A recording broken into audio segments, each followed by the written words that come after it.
Félicitations, tu viens de te réveiller en 1325. La bonne nouvelle, t'es vivant. La mauvaise, les puces aussi.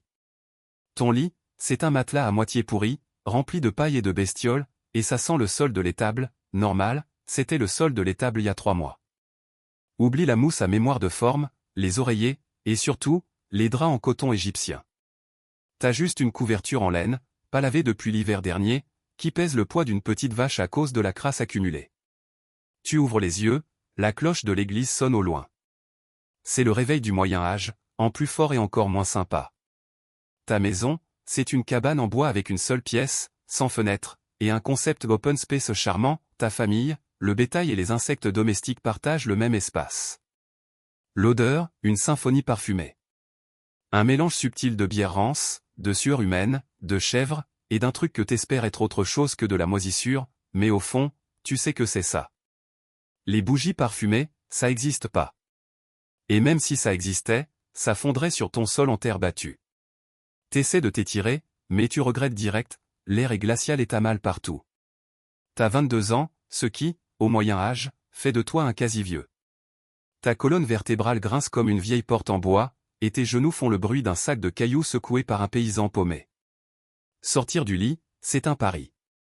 Le sol est soit mouillé par la pluie de la nuit, ça fuit du toit de chaume, soit croûteux à cause d'un truc qu'a fait le poulet du voisin. Dans les deux cas, tes pieds nus font désormais partie de l'écosystème. Ah, et l'intimité? Connais pas. Toute ta famille, et peut-être un cousin random qui squatte depuis toujours, se réveille à côté de toi. Pas de chambre, pas de rideau, pas de home time, juste du tout en commun. Bienvenue au matin dans l'Europe médiévale, où t'es jamais vraiment seul, parce que des parasites, des rongeurs et 8 autres personnes sont toujours avec toi. Et c'est que le début de ta journée. Ça empire après. Donc, t'as réussi à te sortir de ton tas d'horreur médiévale. Bravo. Maintenant, la nature t'appelle. Et elle est pas polie, elle hurle. C'est là que la salle de bain moderne commence à te manquer.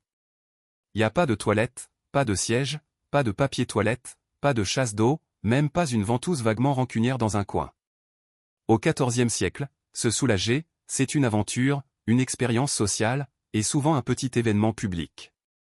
Si t'es paysan, tes WC, c'est probablement un seau en bois derrière la maison, déjà plein parce que tonton Wolfstan a passé une sale nuit après avoir mangé des navets pas frais.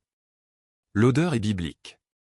Tu bloques ta respiration, tu fais ton affaire, et voilà le clou du spectacle, tu balances tout dans la rue. Oui, la rue. T'es censé crier un truc genre regardilo avant de vider par la fenêtre. C'est du vieux français pour attention en bas. Mais franchement, personne ne bouge jamais assez vite. Les rues des villes médiévales, c'est des égouts à ciel ouvert, un fleuve charmant de déchets humains, de crottes d'animaux, et de liquides mystérieux que t'as pas envie d'examiner de près. Si t'as la chance d'habiter dans une ville avec des latrines publiques, félicitations. Tu peux te retrouver assis côte à côte avec des inconnus dans un cabanon où l'intimité est un mythe et la ventilation une blague cruelle. Tu peux toujours engager la conversation, mais évite de respirer trop fort. Le papier toilette? Inconnu au bataillon. La plupart des gens s'essuient avec de la paille, des feuilles, des chiffons, de la mousse, ou, s'ils se sentent particulièrement riches, un bout de laine. Parfois, rien du tout. Ce qui explique peut-être pourquoi les poignées de main étaient pas encore hyper populaires. Et si t'es dans un château, c'est forcément mieux, non? Bof. T'as peut-être une garde-robe, un trou dans le mur qui balance tes besoins directement dans les douves. Super idée, sauf que tes ennemis sont au courant. Et oui, des assaillants ont parfois escaladé par ce trou. Question d'entrer par la petite porte. Donc, que t'es fermier ou baron, aller aux toilettes au Moyen-Âge, c'est un rituel d'humiliation. C'est froid, c'est public, c'est dangereux, et c'est toujours dégoûtant. Un faux pas sur un chemin de pierre mouillée et tu te retrouves la tête la première dans les restes de l'humanité. Et t'as toujours pas brossé tes dents. Mais on va y venir. T'as survécu aux toilettes. Tu mérites une récompense, non?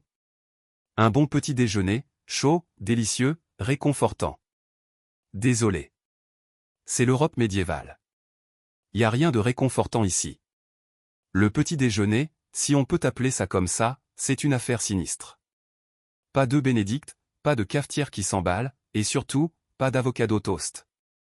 Tu t'assieds, ou tu t'accroupis, près du feu, devant un bol en bois rempli d'un truc qui ressemble à ce qu'on a gratté sous une botte pleine de boue. Bienvenue à ta ration quotidienne de potée. La potée, c'est une soupe épaisse et gluante faite avec tout ce que tu trouves. Des céréales, des légumes racines, peut-être quelques haricots si t'as de la chance. Ça mijote dans la même marmite depuis des jours, voire des semaines, et on ajoute juste de nouveaux ingrédients sur les anciens. C'est moins une recette qu'une expérience culinaire en cours. À côté, une tranche de pain tellement dure qu'elle pourrait dévier des flèches. C'est fait avec de la farine de seigle ou d'orge grossière, souvent mélangée avec de la sûre, des glands moulus, ou d'autres ingrédients créatifs parce que le blé, c'est un fantasme de riche. Ce pain, c'est pas ton ami. Tu le tranches pas, tu négocies avec. Et pour boire? Oublie le jus d'orange ou le latte au lait d'avoine. Tu bois de la bière. Oui, de la bière. À 6 heures du mat. Pourquoi? Parce que l'eau est pleine de parasites et de saleté. Donc tu commences ta journée avec une bière légère, faible en alcool, mais forte en capacité de survie. Les enfants en boivent aussi. Personne n'est ravi, mais au moins, ça te tue pas instantanément. Envie de viande ou de fromage? Rêve. C'est pour les dimanches et les fêtes religieuses, et seulement si ton Seigneur se sent généreux. La plupart des paysans mangent de la viande quelques fois par an. Quant aux fruits frais, seulement quand c'est la saison, et pas déjà fermentés en vin. Et pense même pas aux épices, sauf si t'es de la royauté. Une pincée de poivre coûte plus cher que ton salaire mensuel. Le sel est tellement précieux qu'on le ferme à clé. Donc tu mâches ton pain granuleux, tu avales ta bière médiévale, et t'essaies de pas penser au rat qui a peut-être grignoté ta potée pendant la nuit. Le petit déjeuner, ça te donne pas de l'énergie. Ça t'arrive. Et maintenant que t'es correctement sous-alimenté, il est temps de bosser comme si ta vie en dépendait. Parce que c'est le cas. Donc, t'as mangé ton triste petit déjeuner médiéval, et maintenant, il est temps de t'habiller. Enfin, façon de parler. Ta garde-robe consiste en exactement une tenue.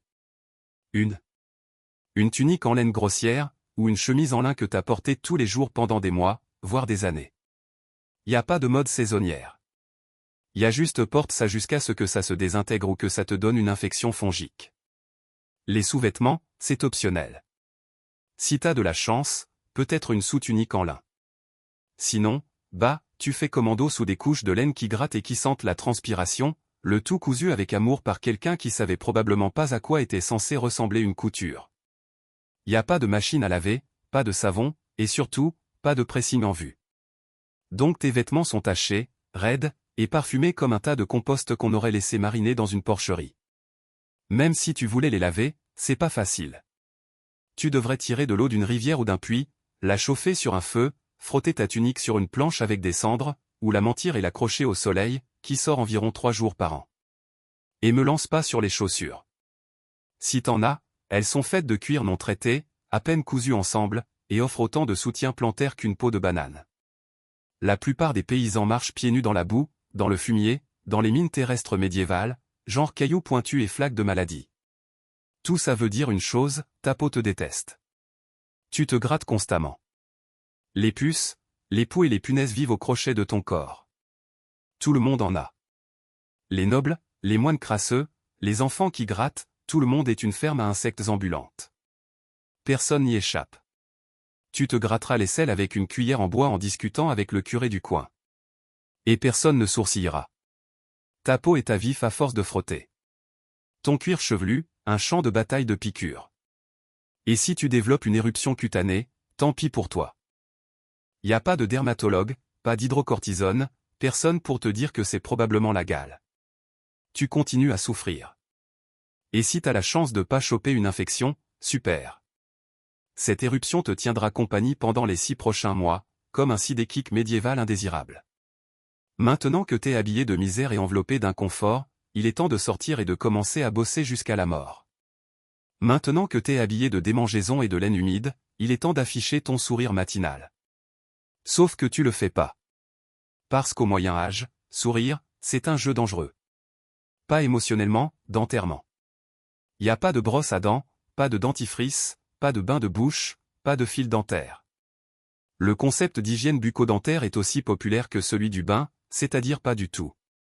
Certaines personnes mâchent peut-être un bout de branche ou se rincent à l'eau, au vin ou au vinaigre, mais la plupart du temps, tes dents sont livrées à elles-mêmes, et elles vont pas bien. Quand t'arrives à la moitié de la vingtaine, ton sourire ressemble à un truc sorti d'une crypte hantée. Les caries sont partout. Les gencives sont gonflées. Et c'est pas juste des taches de nourriture sur tes dents, c'est de la décomposition. T'as plus de pourriture dans la bouche qu'un marchand de racines médiévales. Le sucre, même s'il n'est pas encore omniprésent, devient de plus en plus courant chez les riches. Importé à grands frais, surtout utilisé dans des petits gâteaux ou pour afficher sa richesse. Si t'es noble, félicitations. Tu vas pourrir tes dents plus vite que les paysans. Si t'es pauvre, tu le feras lentement au fil du temps avec du pain fermenté, de la potée granuleuse, et des années de mastication intense. Les maux de dents, habitue-toi. C'est comme la météo au Moyen Âge, toujours là en arrière-plan. Le genre de douleur qui te donne envie de prier, de boire, ou de t'arracher la dent toi-même avec une pince. Et c'est pas une blague. C'était le traitement habituel. Les dentistes n'existaient pas vraiment, mais les barbiers chirurgiens, oui. Le même type qui te coupe les cheveux est aussi celui qui t'arrache les molaires à la lumière d'une bougie avec un crochet en fer et zéro anesthésie. Une dent infectée? J'espère que t'aimes les fièvres. Parce que sans antibiotiques, ça peut facilement se transformer en septicémie et te tuer d'un mal de dents. C'est ça. La même chose qui nous envoie à la pharmacie aujourd'hui pouvait être ton enterrement dans les années 1300. Et y a pas de réconfort sur le plan social non plus. Embrasser? Bonne chance. L'halitose, mauvaise haleine, est partout. Si t'es célibataire, on te juge pas sur ton sourire. On te juge sur ta terre et ton bétail. Bref, ta bouche est un champ de bataille. Et elle est en train de perdre la guerre. Maintenant que t'es dans l'anse, allons dehors. Parce que ton vrai boulot, celui qui va te briser le dos, ne fait que commencer. Il est temps d'aller bosser. Sauf qu'il n'y a pas de bureau, pas de pause café et aucune chance de promotion. Ton boulot, si t'es comme 90% de la population, est simple, ne pas mourir en travaillant pour le confort de quelqu'un d'autre. T'es un paysan. Félicitations. Ça veut dire que tu travailles la terre qui appartient à un seigneur qui se rappelle probablement pas ton nom. Tu te lèves avec le soleil et tu t'arrêtes seulement quand il disparaît derrière les arbres. Tes outils, une houe en bois, une faucille rouillée, et tous les os encore intacts dans ton corps. Y a pas de week-end. Y a pas de badgeage. Y a seulement le lever au coucher du soleil, 6 jours par semaine. Le dimanche, c'est congé, mais seulement si t'es pas en train de récolter, de te battre contre des pillards, ou de prier avec fièvre pour que ton orteil infecté arrête de noircir. Le travail est brutal. Les champs sont labourés à la main ou avec des béhues si t'es assez riche pour en avoir. Tu creuses des fossés, tu sèmes des graines, tu arraches les mauvaises herbes, et tu portes de l'eau jusqu'à ce que ta colonne vertébrale commence à ressembler à la lettre S. Personne se soucie de savoir si t'es fatigué. Personne te demande comment va ta santé mentale. Si t'es une femme, surprise. Tu fais pas juste le travail des champs.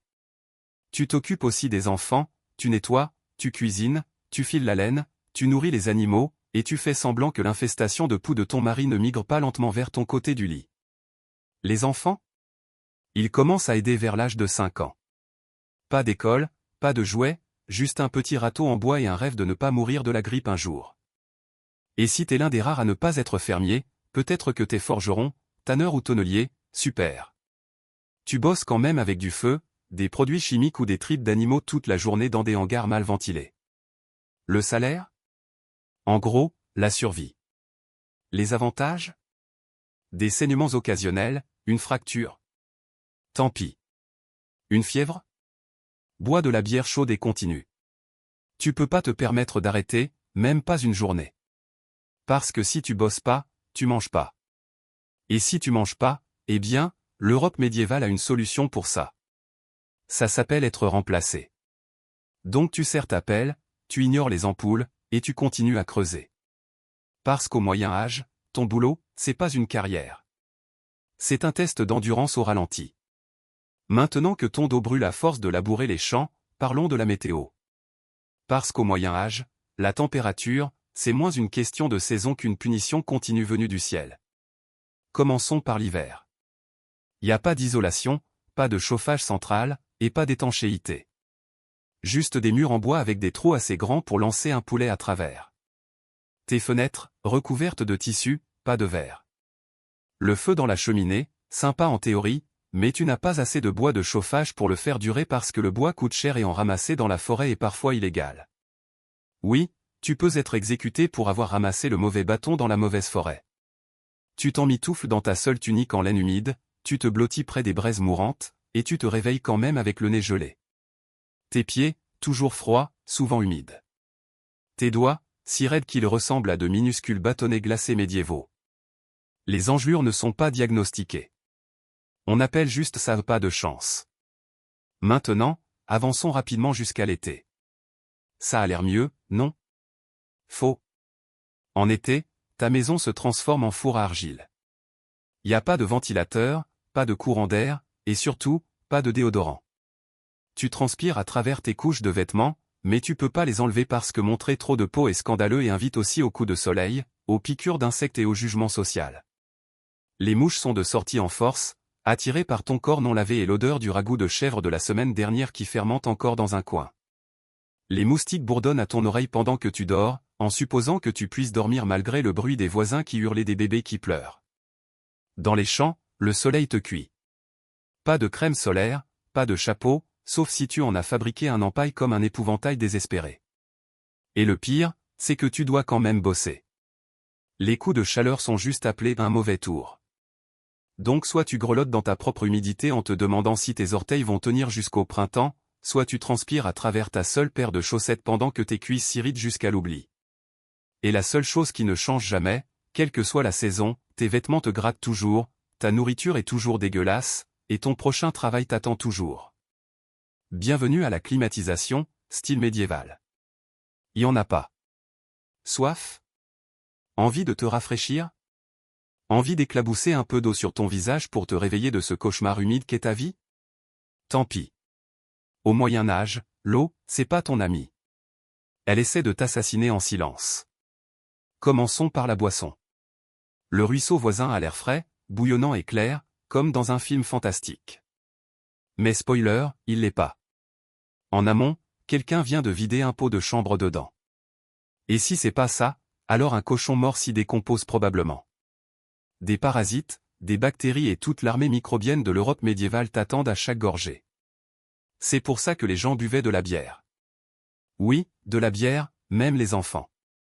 Mais avant d'imaginer des enfants médiévaux en train de faire des concours de cul sec, comprends que c'était de la petite bière, faible en alcool, forte en survie.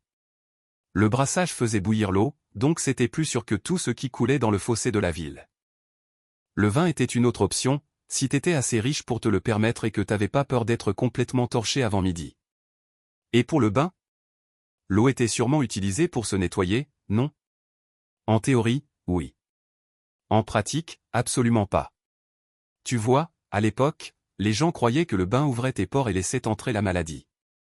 C'est ça. Se laver était considéré comme médicalement risqué. T'étais apparemment plus propre si tu n'enlevais jamais la couche protectrice de crasse collée à ta peau. Les bains communs, les bains publics, ça existait, mais ils ont vite eu la réputation d'être des endroits pour les potins, les scandales, et parfois des petites activités extrascolaires médiévales bien corsées. Du coup, l'église s'en est mêlée et en a fermé pas mal. Et même si t'avais envie de te baigner, c'était toute une affaire. Fallait aller chercher de l'eau au puits, la faire bouillir sur un feu, remplir une baignoire en bois qui fuyait, et prier pour que personne d'autre dans la maison l'utilise avant toi, ou pire, après.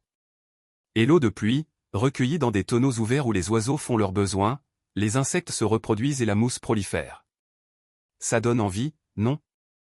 Donc, que ce soit pour la boire, te laver, ou arroser tes récoltes, l'eau au Moyen Âge, c'est moins une source de vie qu'un pari. Une gorgée de trop, et tu passes tes derniers jours à transpirer dans un lit de paille, en te tenant le ventre et en repensant à tous tes choix de vie. La prochaine fois que tu boiras de l'eau du robinet, lève ton verre pour nos ancêtres. Ils n'avaient pas le luxe de l'hydratation sans danger. Donc, t'as bu l'eau. Ou peut-être pas. Peut-être que t'as juste cogné ton orteil contre un caillou qui avait la forme d'une déception. Bref, t'es malade. T'as besoin d'aide. T'as besoin d'un médecin. Trop tard, t'habites au Moyen Âge, où la médecine, c'est surtout de la torture polie avec un diplôme de théologie. Commençons par le diagnostic. Tout ce qui va pas chez toi, que ce soit une toux, une éruption cutanée, un os cassé, ou la peste rampante, est causé par un déséquilibre de tes humeurs. Les 4 humeurs, c'était le sang, la flegme, la bile jaune et la bile noire. D'après la science médiévale, ta santé dépendait de l'équilibre entre ces humeurs, comme une espèce de soupe interne. T'as de la fièvre? Trop de sang. La solution? Une saignée. C'est ça. On va drainer ta force vitale dans un bol en utilisant une lame émoussée ou une sangsue affamée. Et oui, c'était souvent les barbiers qui s'en chargeaient. Imagine, une coupe de cheveux et une extraction d'hémoglobine en même temps. 2 pour le prix d'un bébé. Tu te sens triste ou anxieux. C'est clairement un excès de bile noire. Le remède? Des laxatifs. Peut-être une purge chaude aux herbes, ou juste des prières et une compresse froide pendant que tout le monde évite ton regard et commence à tailler ton cercueil. Maintenant, si tu te casses un os ou que t'as une sale blessure, t'es vraiment dans la mouise. Y a pas d'anesthésie, sauf si tu comptes le fait de t'évanouir à cause de la douleur. La chirurgie est faite avec des couteaux qui n'ont pas été nettoyés depuis les croisades. Les outils sont chauffés au-dessus du feu, pas pour les stériliser, mais parce que ça fait plus peur comme ça. Les antibiotiques sont à des siècles de distance. La théorie des germes n'est pas encore inventée. Ils pensent que la maladie vient du mauvais air ou de Dieu qui est énervé par tes fautes morales. T'as mal au ventre? T'as dû avoir des pensées pécheresses. J'espère que t'aimes te confesser en vomissant. Si ton état empire, tu seras traité avec plus de sangsues, peut-être des scarabées broyés, et un prêtre à ton chevet qui te donne l'extrême onction au cas où.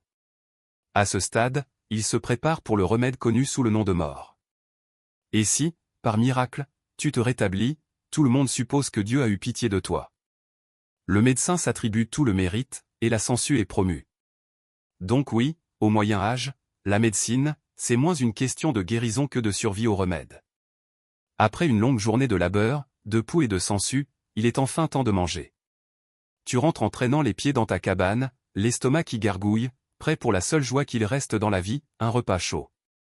Mauvaise nouvelle, ton repas essaie probablement de te tuer. Commençons par les bases. La conservation des aliments, ça existe pas vraiment. Y a pas de frigo, pas de congélateur, juste le sel, la fumée, ou l'espoir que l'air hivernal garde les choses fraîches. Ta viande, si t'as la chance d'en avoir, est suspendue depuis des jours, couverte de mouches, marinée dans de la saumure douteuse, et peut-être partagée avec un rat ou deux. Le pain est la pierre angulaire du régime médiéval.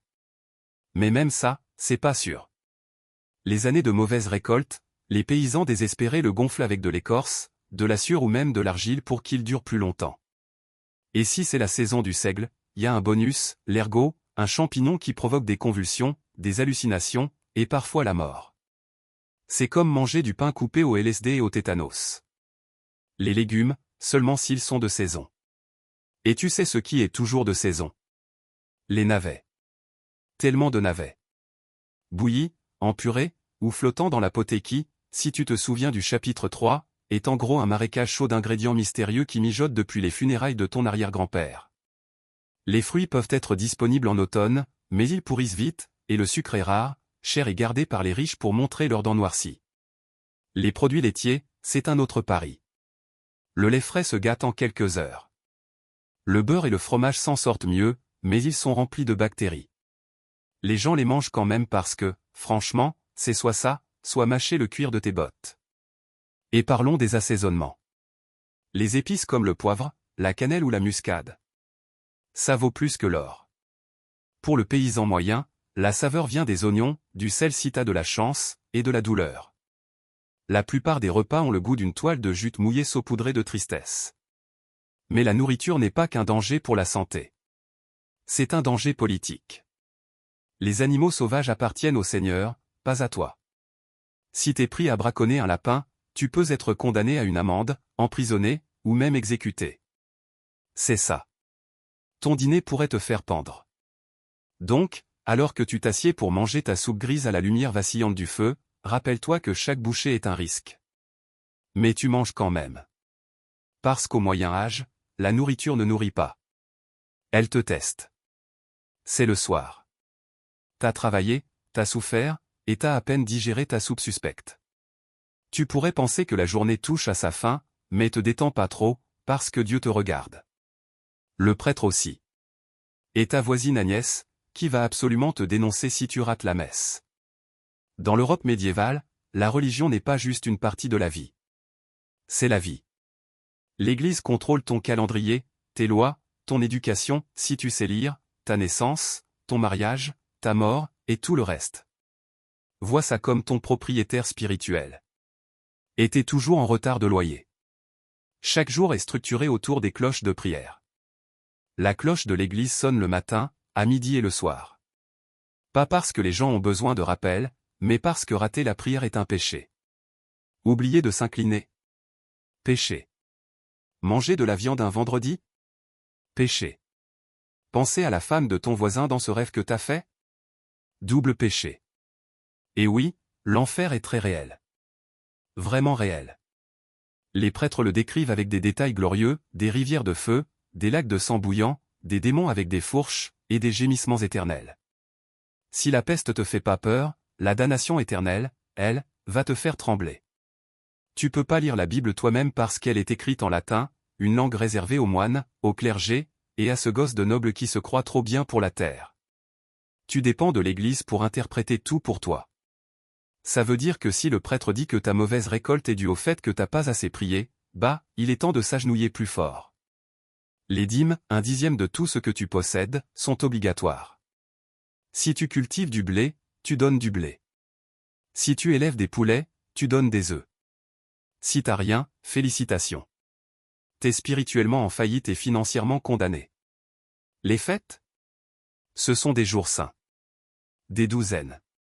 Et même si elles offrent des pauses de labeur, elles ne sont pas faites pour s'amuser. Donc tu assistes à la messe, tu jeûnes, tu confesses tes péchés, et tu te rappelles que la joie est une indulgence dangereuse. Remettre en question l'Église est dangereux, les hérétiques sont brûlés, les sorcières sont noyées, les blasphémateurs sont fouettés, et les sceptiques sont rapidement ramenés dans le droit chemin. Donc tu suis les mouvements. Tu chantes. Tu t'inclines. Tu pries pour que ton âme, après avoir enduré cette vie couverte de crasse, puisse enfin atterrir au paradis, en supposant que le prêtre t'aime bien. Parce qu'au Moyen Âge, Dieu est peut-être miséricordieux. Mais l'Église, pas tellement. Si t'as cru qu'être un paysan médiéval était dur, essaie d'être une femme, toute la crasse, la famine et la peur, plus l'accouchement, la soumission et l'invisibilité sociale.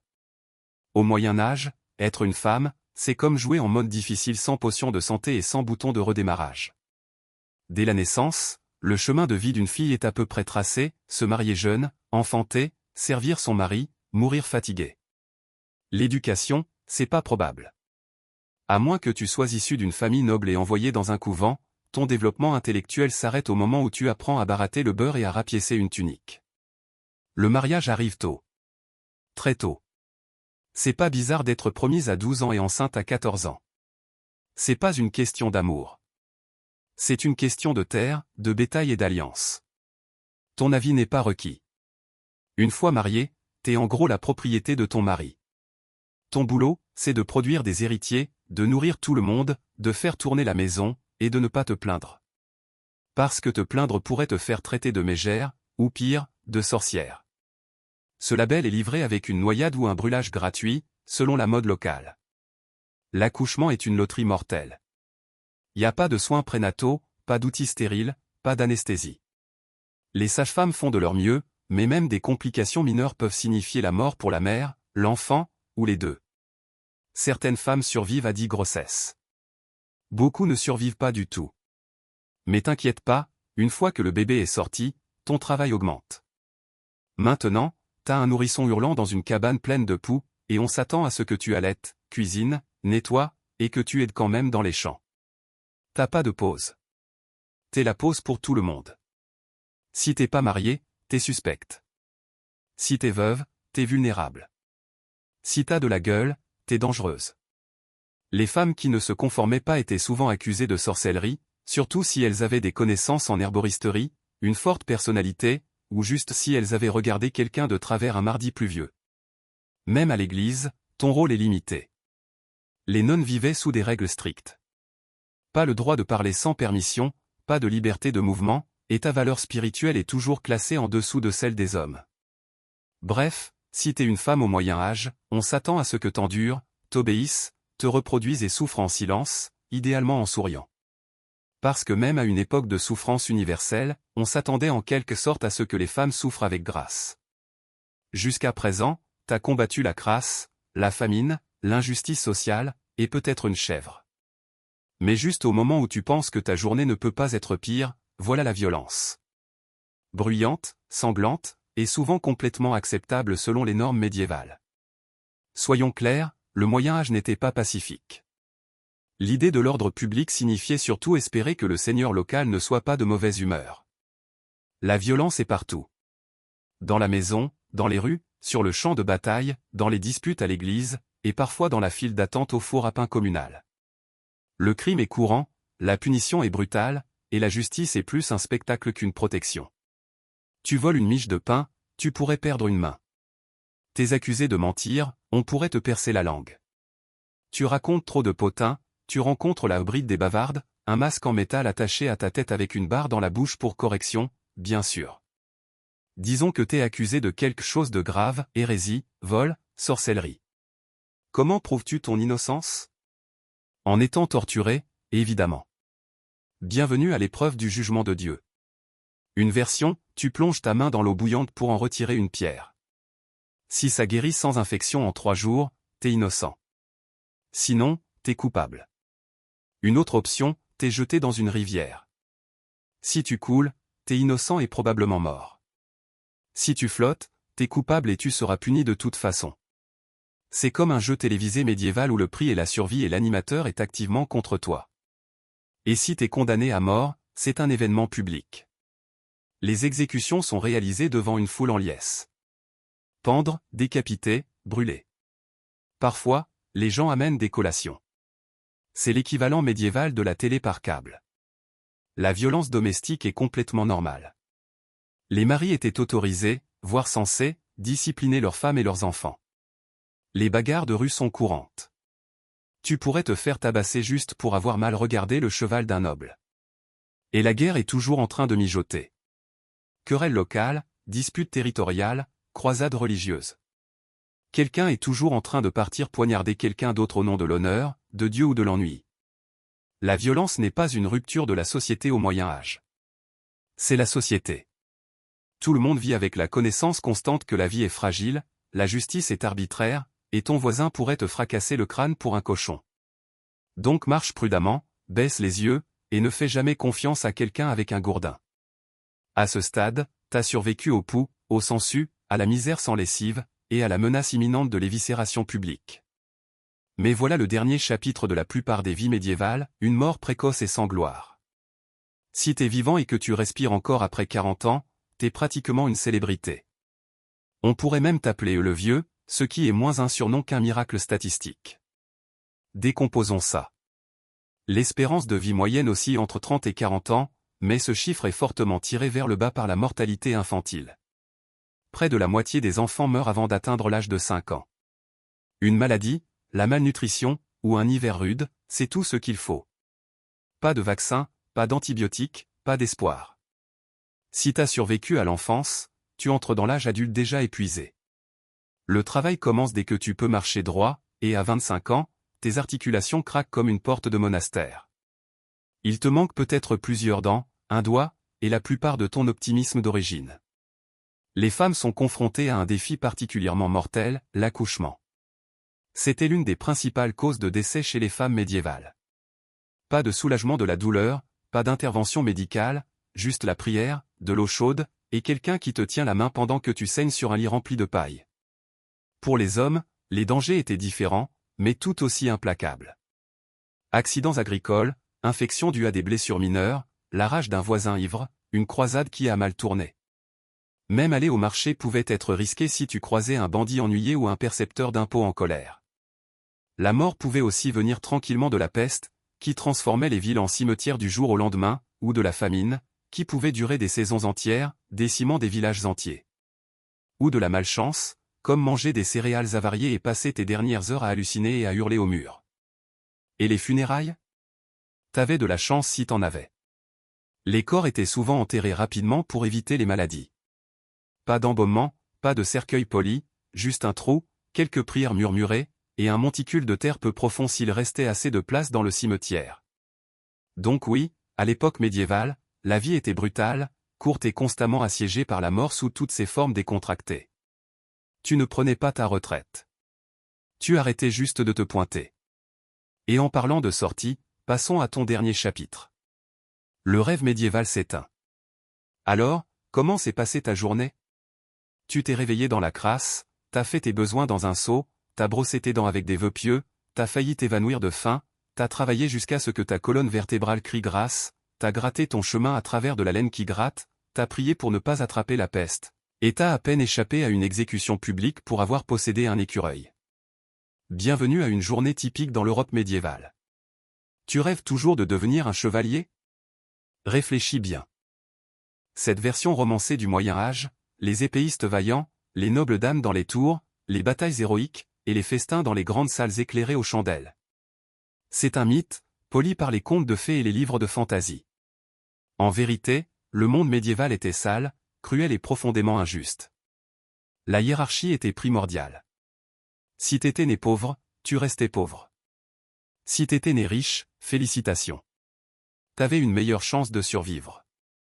Mais t'étais quand même à une soupe avariée de la dysenterie et d'un enterrement précipité. Même les nobles n'étaient pas à l'abri de la misère. Les châteaux étaient des réfrigérateurs en pierre courant d'air, remplis de puces, de fumée et de mariages à motivation politique.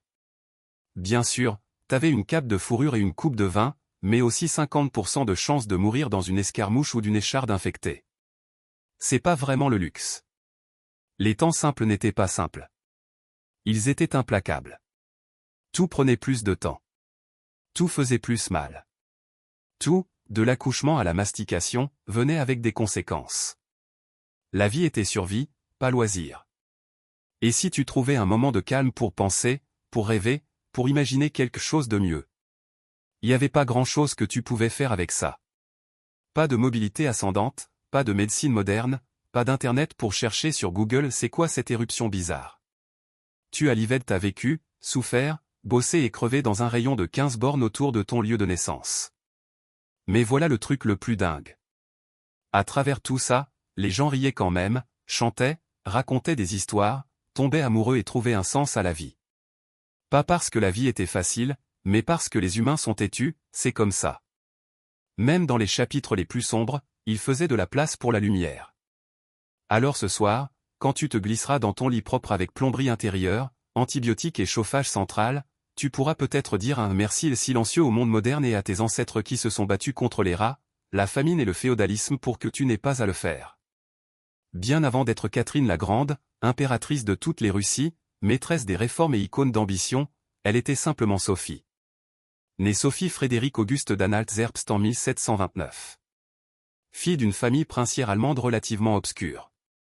Son minuscule duché de Poméranie offrait peu en termes de pouvoir. Mais Sophie elle-même? Elle avait quelque chose qu'aucun titre ne pouvait fournir, une intelligence acérée, un charme irrésistible, et une soif de grandeur qui brûlait en elle. Son éducation était stricte. Sa mère, Johanna, était froide et calculatrice, pas une figure chaleureuse et nourrissante, mais une arriviste obsédée par son statut. Le père de Sophie, un officier prussien, était plus distant que disciplinaire. Dès son plus jeune âge, Sophie apprit à marcher sur la ligne fine entre l'obéissance et la ruse. Elle lisait avidement, parlait plusieurs langues, et apprit à observer une pièce avant de parler, des compétences qui deviendraient bientôt des outils de survie dans l'une des cours les plus brutales d'Europe. Lorsque l'impératrice russe Elisabeth Petrovna commença à chercher une femme pour son héritier, le grand-duc Pierre, elle regarda au-delà des frontières de la Russie. Pierre lui-même était d'origine allemande, et l'impératrice Elisabeth pensait qu'une épouse étrangère, malléable et reconnaissante, serait plus facile à contrôler. Sophie correspondait parfaitement au profil. Sans noble, foi luthérienne, qu'elle serait forcée d'abandonner, et une réputation de grâce et d'humilité. À seulement 14 ans, Sophie fut convoquée en Russie. Elle arriva dans la capitale glaciale de Saint-Pétersbourg en 1744, vêtue de fines étoffes allemandes et d'un sourire diplomatique. Sa mère la poussait en avant comme une pièce d'échec. Sophie, cependant, avait son propre jeu en tête. Pour devenir acceptable dans la société russe, elle se convertit à l'orthodoxie, prenant le nom de Ekaterina Alexeyevna, Catherine. La cérémonie était publique, symbolique et bouleversante. Elle ne changeait pas seulement de religion. Elle brûlait le pont derrière elle, entrant dans un empire étranger sans aucun moyen de retour. Personne, en regardant cette adolescente silencieuse dans un manteau bordé de fourrure, n'aurait pu prédire ce qui allait suivre, trahison, révolution, illumination et empire. Mais à partir du moment où Sophie mit le pied à la cour russe, elle cessa d'être un pion et commença à planifier comment devenir une reine. Le mariage de Catherine avec le grand-duc Pierre était censé assurer sa place dans la royauté russe. Mais dès le début, il ressembla plus à une cage qu'à une couronne. Pierre, héritier du trône russe, n'était pas le prince charmant des contes de fées. Maladroit, immature et obsédé par les soldats de plomb, il était bien plus intéressé à jouer à des jeux de guerre dans ses appartements qu'à gouverner un empire ou à montrer de l'affection à sa nouvelle femme. Certaines sources suggèrent même qu'il refusa de consommer le mariage pendant des années. Il idolâtrait Frédéric le Grand de Prusse et en voulait à la cour russe qu'il avait adoptée. En revanche, Catherine embrassa la Russie avec une détermination farouche. Elle apprit la langue, étudia son histoire et mémorisa les rituels orthodoxes. Elle voulait appartenir. Pierre voulait s'échapper. Ce décalage n'était pas seulement émotionnel. Il était politique. La cour russe était un nid de vipères de potins, de paranoïa et de jeux de pouvoir brutaux. L'impératrice Élisabeth régnait toujours avec une autorité absolue, mais sa santé était déclinante. Tout le monde savait qu'une transition arrivait, et tout le monde avait un agenda. Catherine était constamment surveillée. Ses lettres étaient lues, ses amitiés surveillées, et chacun de ses mouvements était scruté. Elle ne pouvait pas faire confiance à son mari, à sa mère, qui lui murmurait toujours des choses à l'oreille au nom d'intérêts étrangers, ni même à ses serviteurs. Dans ce monde, les alliances pouvaient se transformer en accusations du jour au lendemain. Mais Catherine n'était pas dupe. Elle apprit à jouer au jeu de la cour en silence, cultivant des alliés dans l'ombre. Elle charma les officiers militaires, se lia d'amitié avec des érudits, et développa une réputation de dignité et de retenue, un contraste saisissant avec les crises de colère enfantine de son mari et son mépris ouvert pour les traditions russes. Derrière des portes closes, Catherine commença à lire des penseurs des Lumières comme Voltaire et Montesquieu. Alors que d'autres la voyaient comme une jeune épouse, elle construisait une vision non seulement pour elle-même, mais pour la Russie, une nation de force, d'éducation et de raison. Mais il y avait un problème. Plus Pierre vivait longtemps, plus Catherine restait dans les limbes, une épouse sans pouvoir d'un homme inapte à gouverner. Alors elle attendit, observa et planifia. Elle savait que le trône russe ne serait pas hérité. Il faudrait le prendre. En 1762, après près de 2 décennies d'attente, d'observation et de manœuvres silencieuses, Catherine vit son moment et le saisit avec une précision à couper le souffle. L'impératrice Élisabeth était morte, et Pierre, maintenant Pierre III, était enfin tsar. Mais son règne commença à s'effondrer presque immédiatement. En quelques mois, Pierre s'aliéna l'Église, offensait la noblesse, insultait l'armée et comblait de louanges la Prusse, l'ennemi de longue date de la Russie. Il renversa des politiques clés, humilia le clergé et parla ouvertement de divorcer de Catherine pour épouser sa maîtresse.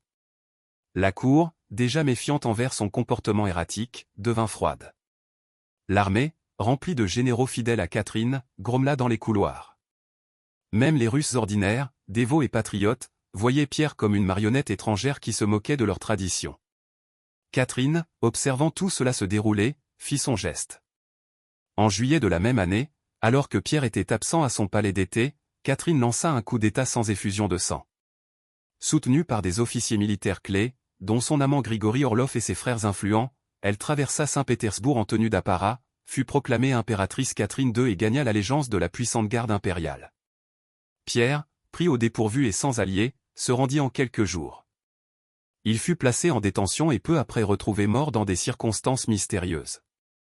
Officiellement, la cause fut un colique hémorroïdal. Officieusement, c'était un meurtre. Catherine était maintenant impératrice. Non pas par la naissance, non pas par le mariage, mais par la volonté, l'esprit et l'audace. C'était sans précédent. Une femme d'origine étrangère, sans revendication légitime, avait pris le trône russe sans une seule bataille. Mais son véritable défi ne faisait que commencer. Elle devait transformer cette audacieuse prise de pouvoir en un héritage durable. La Russie l'accepterait-elle? La noblesse la respecterait-elle? Pourrait-elle maintenir l'Empire uni sans être victime du même sort que son mari? Catherine comprit que le pouvoir acquis par l'intrigue pouvait être perdu tout aussi facilement. Elle devait régner non pas comme une intrigante, mais comme une visionnaire. Et ainsi commença sa transformation, d'une conspiratrice prudente à une impératrice réformatrice, qui redessinerait les frontières, embrasserait les Lumières et redéfinirait ce que signifiait être une femme au pouvoir. Une fois que Catherine eut la couronne, elle aurait pu se reposer sur son pouvoir. Mais elle ne le fit pas. Elle avait quelque chose de plus grand en tête que de simplement s'asseoir sur un trône. Elle voulait transformer la Russie. Et pas seulement militairement ou politiquement, mais intellectuellement. Alors que Pierre vénérait Frédéric le Grand et les soldats de plomb, Catherine idolâtrait Voltaire, Diderot et les penseurs audacieux des Lumières. Elle croyait en la raison, le progrès, l'éducation et le rôle d'un monarque en tant que serviteur du peuple, même si elle-même régnait avec une autorité absolue. Catherine ne lisait pas seulement la philosophie des Lumières. Elle la vivait.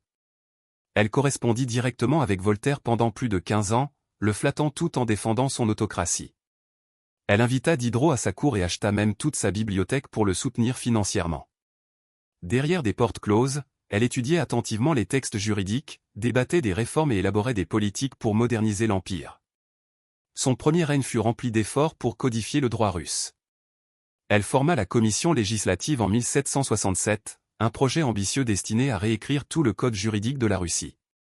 Le nakaz de Catherine, ou instruction, était un manifeste politique déguisé, qui parlait d'égalité devant la loi, des dangers de la torture et de la responsabilité des dirigeants de servir le bien commun. Pour une impératrice dans la Russie du XVIIIe siècle, c'était radical. Mais les idéaux des Lumières devaient survivre aux réalités de la Russie, une vaste terre féodale profondément conservatrice, gouvernée par des nobles qui aimaient que leurs serfs soient exactement là où ils étaient, sous eux. Catherine le savait. Bien qu'elle ait préconisé des réformes, elle agit avec prudence. Elle abolit certaines formes de torture, élargit l'accès à l'éducation laïque et construisit des écoles et des bibliothèques. Mais elle réaffirma également le contrôle de la noblesse sur ses serfs pour les maintenir loyaux. C'était l'équilibre de Catherine. Une reine philosophe en public, une impératrice pragmatique en privé. Elle marchait sur une corde raide entre l'idéologie et la survie, entre les salons brillants de Paris et la politique grinçante de Moscou. Sa vision pour la Russie était audacieuse, mais toujours calculée. À bien des égards, Catherine n'essayait pas de rendre la Russie européenne. Elle essayait de rendre la Russie moderne, à ses conditions. Et cela signifiait des réformes, oui, mais avec une main de fer dans un gant de velours. Catherine ne se contentait pas de réformer la Russie de l'intérieur. Elle voulait l'étendre vers l'extérieur, pour en faire un empire digne de crainte, d'admiration et d'envie. Là où Pierre le Grand avait ouvert une fenêtre sur l'ouest, Catherine visait à abattre les murs. Sous sa direction, les frontières de la Russie s'étendirent plus que jamais. Elle mena des guerres non seulement pour défendre sa couronne, mais pour remodeler la carte de l'Europe. L'une de ses campagnes les plus importantes fut contre l'Empire ottoman. Ces guerres, menées par vagues tout au long des années 1760 et 1770, ne concernaient pas seulement le territoire. Elles concernaient l'influence. Catherine se voyait comme la libératrice des chrétiens orthodoxes vivant sous domination musulmane et comme la protectrice légitime de l'Europe de l'Est. Sous des généraux comme Alexandre Souvorov et Grigori Potemkin, la Russie captura des régions clés, dont la Crimée, la côte nord de la mer Noire et l'accès à des ports d'eau chaude, un atout que les tsars russes convoitaient depuis des générations.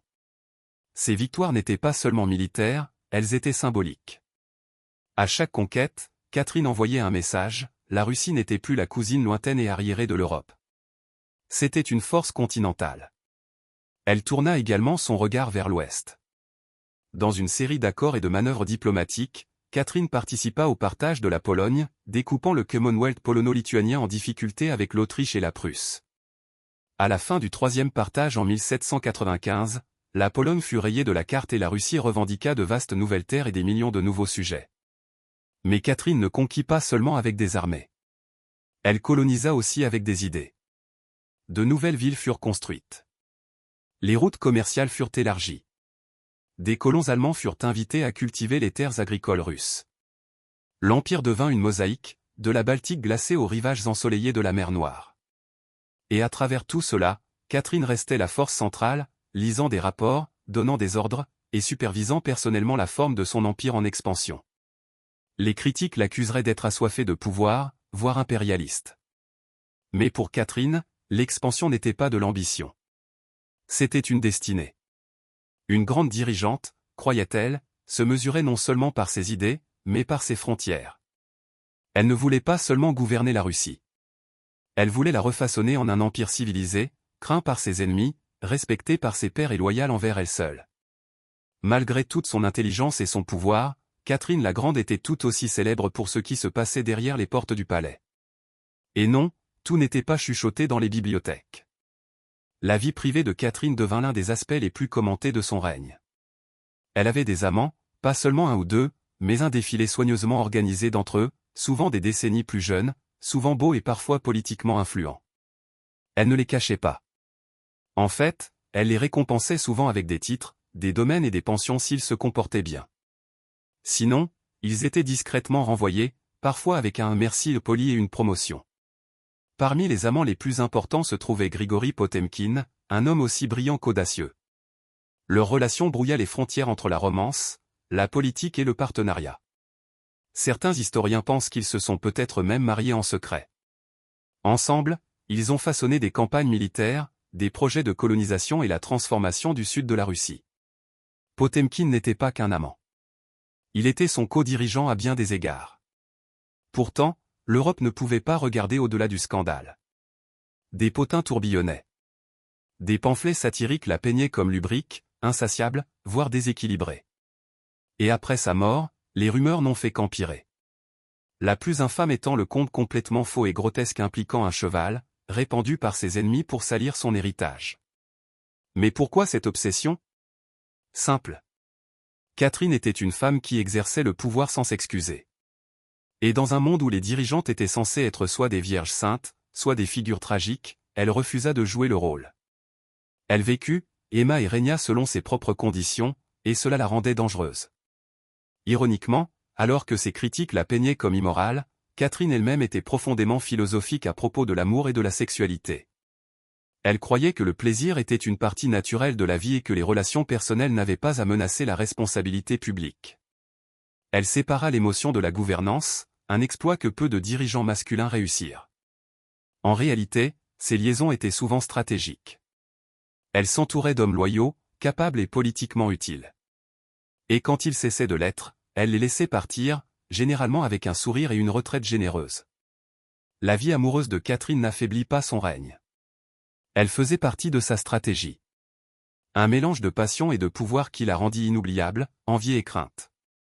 Malgré tout son charisme et son contrôle, le règne de Catherine n'était pas sans péril. Et en 1773, ce péril prit la forme d'un cosaque barbu nommé Emelian Pougatchev.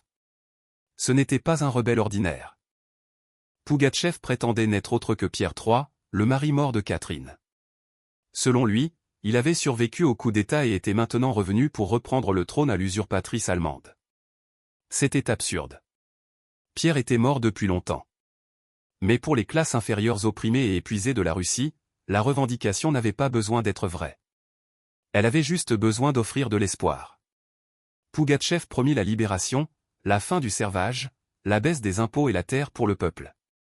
Ces paroles mirent le feu à toute la région de la Volga, en particulier chez les Cosaques, les paysans et les vieux croyants.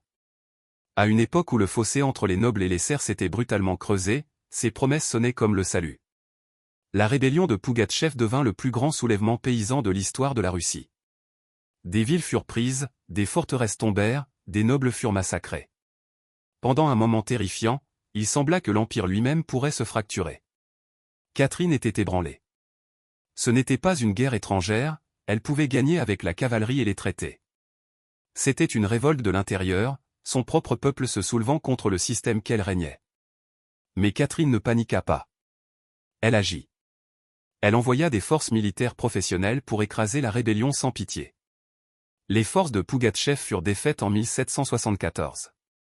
Il fut capturé, exposé dans une cage en fer, et finalement décapité à Moscou, un avertissement public à tous ceux qui oseraient le suivre. Après cela, Catherine redoubla d'efforts pour l'ordre et le contrôle. Ses rêves de libérer les serfs s'évanouirent silencieusement. La rébellion lui avait montré les limites des Lumières dans un pays encore enchaîné par le féodalisme. Elle s'appuya désormais plus fortement sur la noblesse, qui offrait sa loyauté en échange d'un contrôle absolu sur ses serfs. Ce fut un tournant. L'impératrice qui citait autrefois Voltaire privilégiait désormais la stabilité à la philosophie. Les réformes devinrent prudentes.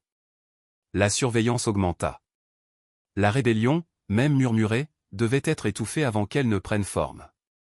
Pougatchev avait peut-être perdu la tête, mais il laissa derrière lui un avertissement qui hanta Catherine, que le pouvoir construit sur l'inégalité ne pouvait tenir que jusqu'à ce que la tempête éclate. À l'approche des dernières années de sa vie, Catherine la Grande avait régné sur la Russie pendant plus de 3 décennies, plus longtemps que toute autre dirigeante de l'histoire russe. Dès le moment où elle s'empara du pouvoir, elle avait défié les attentes, remodelé son empire et redéfini ce qu'une femme et une monarque pouvaient être.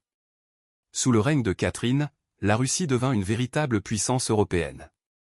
Son territoire s'étendit de plus de 500 000 km², avalant la Crimée, des parties de la Pologne et des étendues de la côte de la mer Noire. Il ne s'agissait pas seulement de gains militaires. Il s'agissait de pivots stratégiques, assurant des ports d'eau chaude et remodelant le commerce. Mais son héritage n'était pas seulement tracé sur des cartes.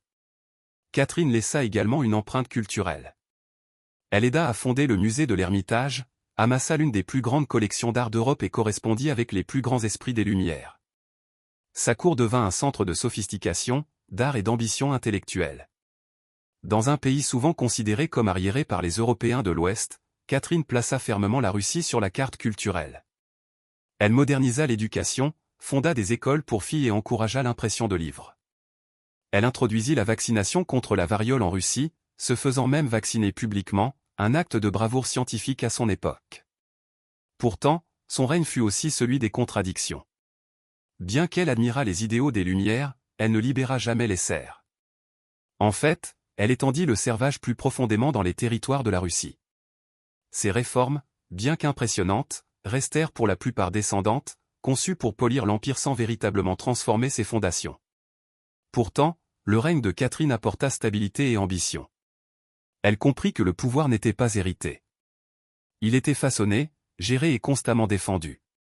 Elle régna non pas par droit divin, mais par force de volonté, par brillance politique et par calcul implacable. On l'appelait de nombreuses choses, une usurpatrice, une tyran, une réformatrice, une séductrice.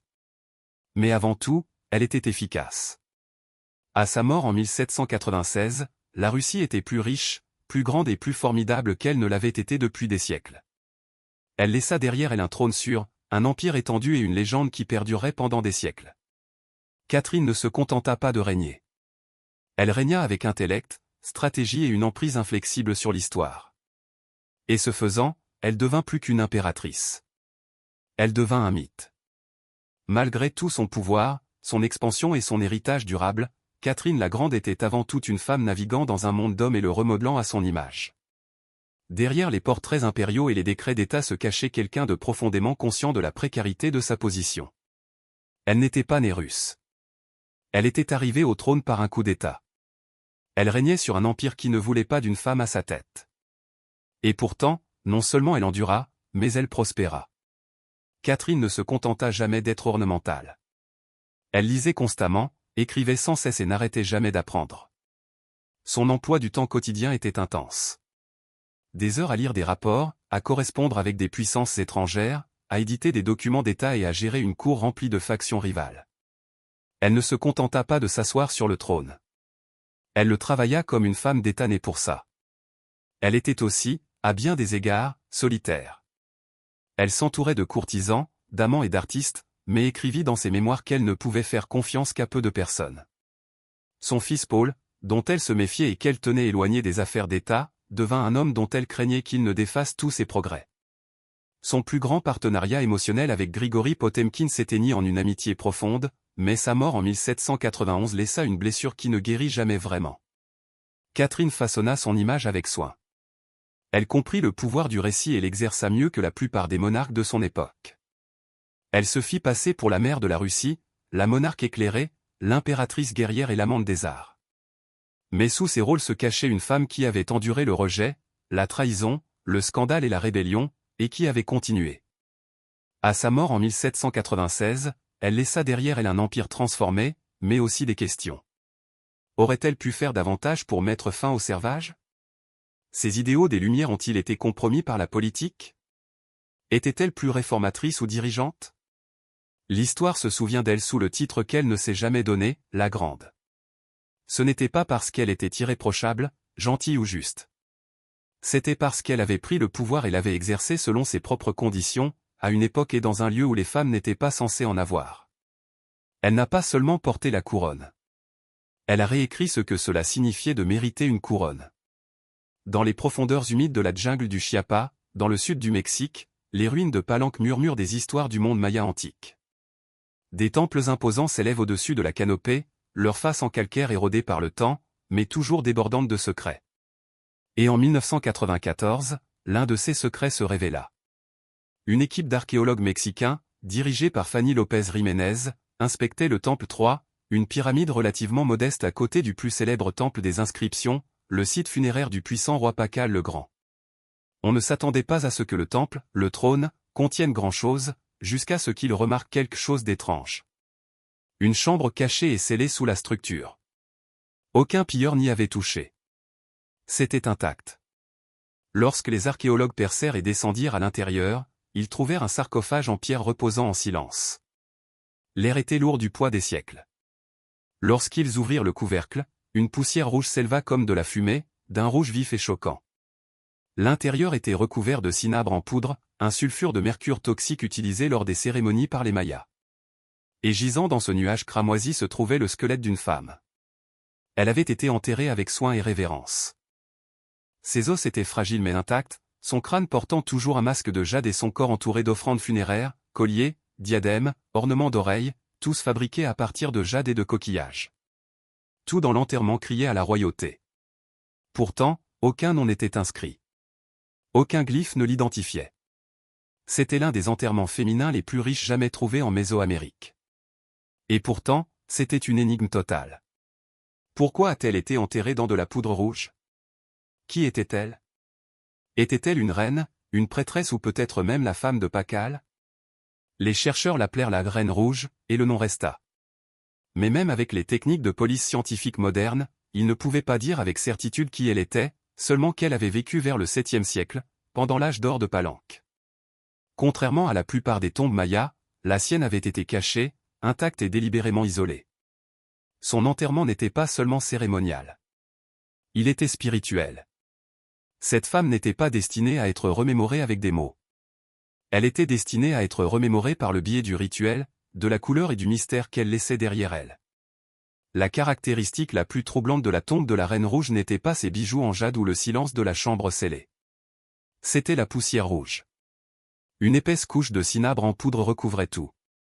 Le sarcophage, les murs, ses os, même les offrandes autour d'elle. Il s'accrochait comme du sang à la pierre. Pour les Mayas, ce n'était pas un accident. Le cinabre, fabriqué à partir de sulfure de mercure broyé, était l'une des substances les plus sacrées et les plus dangereuses du monde antique. Sa couleur rouge vibrante n'était pas seulement visuellement frappante. Elle symbolisait le sang, la renaissance et la force vitale qui reliait les royaumes humains et divins. Le rouge était sacré. C'était la couleur du lever du soleil, du sacrifice, de la vie émergeant de la mort. Et ce n'était pas seulement symbolique. C'était spirituel. Recouvrir les morts de cinabre était un rituel destiné à transformer le corps, le préservant non pas pour l'éternité, mais pour la transition. Dans la croyance maya, la mort n'était pas la fin. C'était un passage, une traversée vers une autre couche cosmique. Ainsi, la Reine Rouge, quelle qu'elle soit, était préparée non seulement pour l'enterrement, mais pour la déification. Mais il y a une autre couche à cela. Le cinabre est toxique.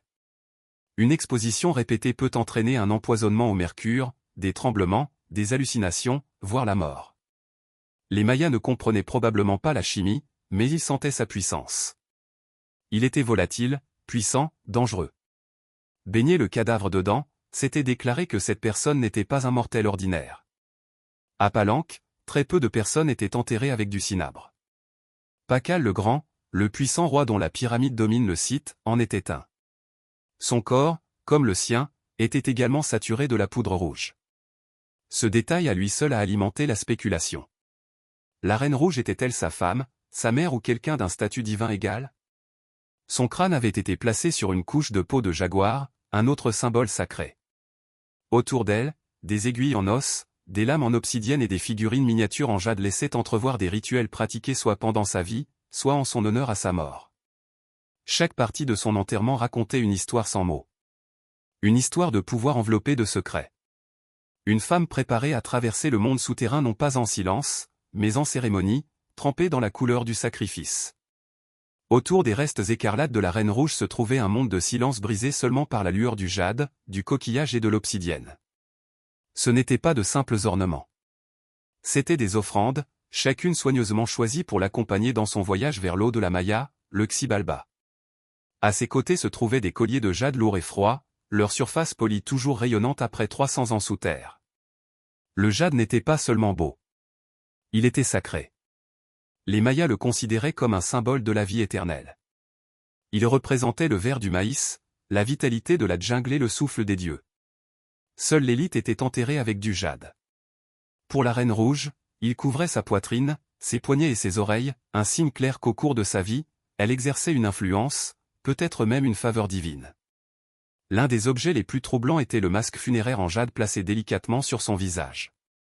Contrairement au masque mortuaire en or d'Égypte, celui-ci était subtil, construit à partir de douzaines de minuscules carreaux de mosaïque disposés pour imiter les contours de son crâne. Le masque servait une fonction rituelle, protéger l'âme, préserver l'identité et la présenter comme divine aux yeux des dieux. Éparpillés près de ses os se trouvaient des aiguilles en os, des lames en obsidienne et des artefacts en coquillage. Cela aurait pu être des outils de rituel ou des symboles de son statut de prêtresse, de guérisseuse ou de matriarche royale. Une épingle en os était gravée, faible mais délibérée. Un petit écho de sa voix perdue dans le temps. À ses pieds et le long des bords de la tombe se trouvaient des récipients en céramique encore scellés, probablement autrefois remplis d'offrandes, nourriture, boissons ou encens pour soutenir son esprit au-delà de la mort. Les Mayas croyaient que l'au-delà était un voyage dangereux, stratifié et rempli de défis. Ces objets n'étaient pas des luxes. C'étaient des nécessités. Regarder cette tombe, c'est sentir une intimité, rien de superflu mais intentionnel. Il n'y avait pas d'or, pas de char, pas de faste, juste des objets choisis avec un poids spirituel. C'était une carte pour l'âme. À travers ces trésors, nous apercevons comment les Mayas comprenaient la mort non pas comme une finalité, mais comme une transition de pouvoir. La Reine Rouge n'a pas été enterrée pour être oubliée. Elle était préparée à l'ascension. Malgré toute la splendeur de sa tombe, la Reine Rouge laissa derrière elle un vide obsédant. Aucun nom, aucune inscription n'ornait son sarcophage. Aucun glyphe sur les murs ne l'identifiait. Elle était clairement quelqu'un de puissant. Mais qui? Dès l'ouverture de sa tombe, les érudits ont commencé à essayer de relier les points. La théorie la plus convaincante est que la Reine Rouge était Zakkhaukheao, l'épouse de Khainish-Janab Pakal, connue aujourd'hui sous le nom de Pakal le Grand, le dirigeant le plus célèbre de Palenque. Zakkhaukheao était plus que la compagne de Pakal. Elle était née dans la noblesse et s'était mariée dans la dynastie royale de Palenque à un jeune âge. Elle a donné naissance à au moins 3 fils, qui ont tous occupé des postes élevés, et elle a joué un rôle cérémonial clé pendant le règne de son mari. Si quelqu'un pouvait être enterré avec un tel honneur, c'était elle. Pour étayer cette théorie, il y a l'emplacement de la tombe, à quelques mètres seulement du grand enterrement de Pakal dans le temple des inscriptions. La proximité suggère un jumelage délibéré, mari et femme, dirigeant même dans la mort. Et puis il y a le cinabre. Seuls 2 enterrements à Palenque ont été trouvés avec une telle couverture de cinabre intense, Pakal et la Reine Rouge. Il est peu probable qu'il s'agisse d'une coïncidence. Mais c'est là que le mystère s'épaissit. Des tests ADN ont été effectués sur les 2 ensembles de restes dans l'espoir de confirmer la connexion. Mais les résultats ne sont pas concluants. Les os de la femme ne montraient aucun lien maternel direct avec Pakal. Mais cela n'exclut pas une relation conjugale. Après tout, le mariage ne nécessite pas un sang partagé. Certains ont avancé qu'elle aurait pu être Sakkhaukhe, la puissante mère de Pakal, qui a régné sur Palenque avant qu'il n'atteigne sa majorité. D'autres suggèrent qu'elle aurait pu être une grande prêtresse, une sœur ou une ancêtre royale dont le nom a tout simplement été perdu avec l'érosion du temps. Pourtant, les preuves pointent le plus fortement vers Zakkhaukheao, une reine de titre, une mère de roi et un homologue spirituel de Pakal. L'absence de nom n'est peut-être pas un oubli. C'est peut-être intentionnel. Dans la cosmologie maya, l'âme vivait non pas à travers des monuments, mais à travers des rituels, des symboles et les murmures de la terre. Et ainsi, la Reine Rouge reste suspendue entre la légende et la vérité. Une femme qui a régné, dont on se souvient non pas dans la pierre, mais en écarlate et en silence. Pour comprendre la Reine Rouge, nous devons comprendre le monde d'où elle vient. Un monde où les femmes mayas, en particulier celles de la royauté, exerçaient plus d'influence qu'on ne le réalise. Dans la civilisation maya, la politique était souvent une affaire de famille. Les femmes royales n'étaient pas de simples compagnes passives. Elles étaient des diplomates, des prêtresses et des courtiers de pouvoir. Elles menaient des rituels, parrainaient des temples et jouaient un rôle crucial dans le maintien de la légitimité dynastique. Leur lignée était un capital politique utilisé pour forger des alliances et sécuriser les revendications au trône. Prenez Sakkauke, par exemple, la mère de Pakal le Grand. Lorsque le trône de Palenque fut laissé vacant, elle prit le pouvoir elle-même et régna en tant que reine régente jusqu'à ce que son fils atteigne sa majorité. Elle n'était pas un simple substitut. Elle était une dirigeante à part entière, émettant des décrets et supervisant des projets de construction. Sans elle, Pakal ne se serait peut-être jamais élevé du tout. Et elle n'était pas une anomalie. À travers le monde maya, dans des endroits comme Yaxchilan, Naranjo et Calakmul, des inscriptions montrent des femmes accomplissant des cérémonies importantes, s'engageant dans la guerre, la diplomatie et régnant parfois carrément. Elles étaient souvent représentées dans des stèles et des peintures murales, vêtues de coiffes et de costumes élaborés, se tenant aux côtés des rois en tant qu'égales, ou parfois au-dessus d'eux. Leurs mots étaient gravés en glyphes. Leurs noms étaient mémorisés, jusqu'à ce qu'ils ne le soient plus. À l'époque où les conquistadors espagnols arrivèrent des siècles plus tard, une grande partie de cette mémoire s'était érodée. La lentille coloniale voyait les femmes indigènes comme des figures silencieuses dans un monde dominé par les hommes. Mais l'archéologie raconte une histoire différente, une histoire de rôle de genre complexe où le pouvoir était négocié, pas simplement hérité. Ce contexte jette un nouvel éclairage sur la Reine Rouge. Elle n'a peut-être pas régné en nom, mais son enterrement, riche, sacré et positionné à côté de Pakal, suggère qu'elle était un pilier central de l'ordre royal. Son masque de jade n'était pas seulement une décoration. C'était un symbole d'identité, de pouvoir détenu dans la vie et protégé dans la mort. Sa lignée était peut-être la colle même qui maintenait la dynastie de Palenque ensemble. Dans la civilisation maya, une reine n'était pas seulement une reine. Elle était une gardienne de la lignée sacrée, une voix lors des cérémonies et souvent le pont entre les dieux et les hommes. La Reine Rouge est peut-être sans nom, mais dans son monde, elle n'a jamais été sans voix. La Reine Rouge n'a pas seulement été enterrée avec des trésors. Elle a été enterrée dans une architecture riche de sens, remplie de cosmologie maya, de symbolisme rituel et de design intentionnel. Sa tombe n'était pas simplement une tombe. C'était une porte d'entrée vers l'éternité. Son corps a été découvert à l'intérieur du Temple 3, l'une des plus petites pyramides au cœur de Palenque.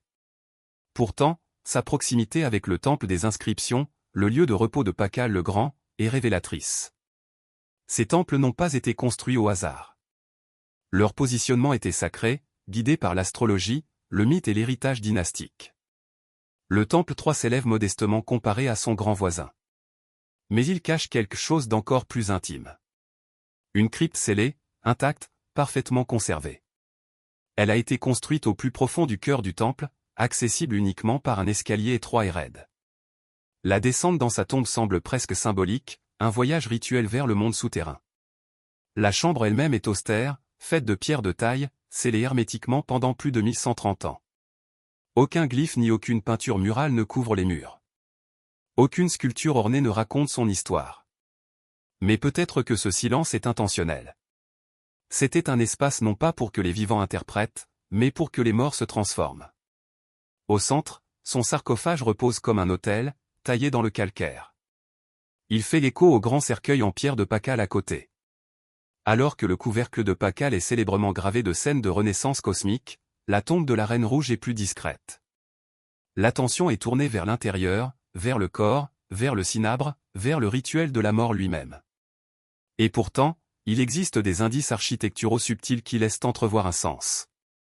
La tombe est alignée des temps ouest, un chemin symbolique reflétant le voyage du soleil de la vie à la mort. La chambre est petite mais puissante. Elle se sent délibérée, personnelle, une enceinte sacrée pour quelqu'un de vénéré. Les temples mayas étaient des outils cosmologiques, des ponts entre les cieux, la terre et le monde souterrain. Être enterré dans l'un d'eux, c'était être élevé au-delà du royaume humain. La demeure éternelle de la Reine Rouge n'était pas une réflexion après coup. C'était un sanctuaire soigneusement construit, un lieu où la mort devenait transformation. Ses os reposent dans la pierre, son essence dans le cinabre et son héritage dans l'architecture elle-même. Un temple qui parle sans mots, nous disant qu'elle comptait. Pour les anciens Mayas, la mort n'était pas la fin. C'était un seuil, un passage sacré vers le monde souterrain connu sous le nom de Xibalba. Et pour quelqu'un comme la Reine Rouge, cette traversée n'était pas seulement spirituelle. Elle était politique, cosmologique et profondément ritualisée. Les rituels funéraires étaient des événements soigneusement chorégraphiés, enracinés dans le mythe et destinés à guider l'âme à travers les couches dangereuses du monde souterrain. Les textes et l'iconographie maya nous disent que Xibalba n'était pas un au-delà paisible. C'était un labyrinthe de ténèbres, de rivières de sang, d'épreuves et de dieux de la mort. Seuls ceux qui étaient correctement enterrés, rituellement préparés et spirituellement équipés pouvaient faire le voyage avec succès. La Reine Rouge a été enterrée enveloppée de cinabre, enfermée dans la pierre et entourée d'offrandes. Tous les signes d'un enterrement d'élite. Mais il y a plus. La présence d'aiguilles en os et de lames en obsidienne dans sa tombe laisse entrevoir des rituels d'auto-sacrifice, peut-être des outils symboliques représentant des droits qu'elle avait exercés dans la vie ou qui ont été rejoués lors de son enterrement pour renforcer son esprit. Son masque funéraire, soigneusement assemblé à partir de carreaux de jade, n'était pas simplement décoratif. Il a peut-être servi de vaisseau spirituel, préservant son visage et son identité lors de son voyage dans l'au-delà. Dans la croyance maya, le visage était un miroir de l'âme, et l'âme devait être reconnue par les dieux. Les récipients en céramique qui l'entouraient contenaient peut-être autrefois du chocolat, de l'eau de maïs ou même du poulquet pour la nourrir dans l'autre monde. D'autres objets, comme des épines de raie ou des trompettes en coquillage, auraient pu représenter des outils spirituels, des appels aux dieux ou des jetons de communication rituelle. L'enterrement n'était pas seulement un adieu. C'était une transformation. Les Mayas croyaient au cycle, la mort comme une graine, l'enterrement comme un semis et l'au-delà comme une renaissance. Les rois et les reines étaient souvent considérés comme des incarnations terrestres des dieux. Et dans la mort, ils retournaient à ses origines divines. La Reine Rouge, couverte de la couleur du sang, ensevelie dans une pyramide et honorée d'offrandes, était préparée pour la renaissance, non pas comme une mortelle, mais comme un être lié à l'ordre sacré du cosmos. Son enterrement n'était pas la fin de son histoire. C'était le début de sa légende. À quelques pas seulement du lieu de repos final de la Reine Rouge se trouve l'une des tombes les plus emblématiques de la Mésoamérique. Celle de Kainish Janab Pakal, connue simplement sous le nom de Pakal le Grand. Son enterrement à l'intérieur du grand temple des inscriptions est célébré pour son art, son ampleur et son symbolisme profondément spirituel. Mais ce qui rend la tombe de la Reine Rouge si extraordinaire, ce n'est pas seulement ce qu'il y avait à l'intérieur, c'est où elle a été trouvée. Son sarcophage était caché à l'intérieur du temple 3, directement adjacent au monument de Pakal. Dans une ville comme Palenque, où chaque temple a été soigneusement positionné pour refléter les principes cosmiques, cette proximité n'était pas une coïncidence. C'était intentionnel, une déclaration gravée dans la pierre.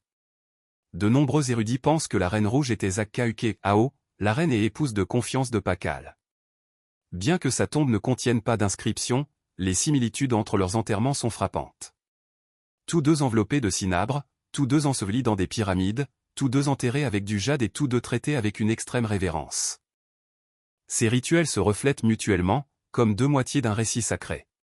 Le couvercle de Pakal le représente célèbrement tombant dans l'arbre du monde souterrain, une scène cosmique de mort et de renaissance. La tombe plus simple de la Reine Rouge ne contient pas une telle iconographie, mais le symbolisme réside dans le jumelage lui-même. Si Pakal représentait le soleil voyageant à travers le monde souterrain la nuit pour se lever à nouveau, alors la Reine Rouge aurait pu représenter la lune, la force féminine qui suit son propre chemin mystérieux dans le ciel.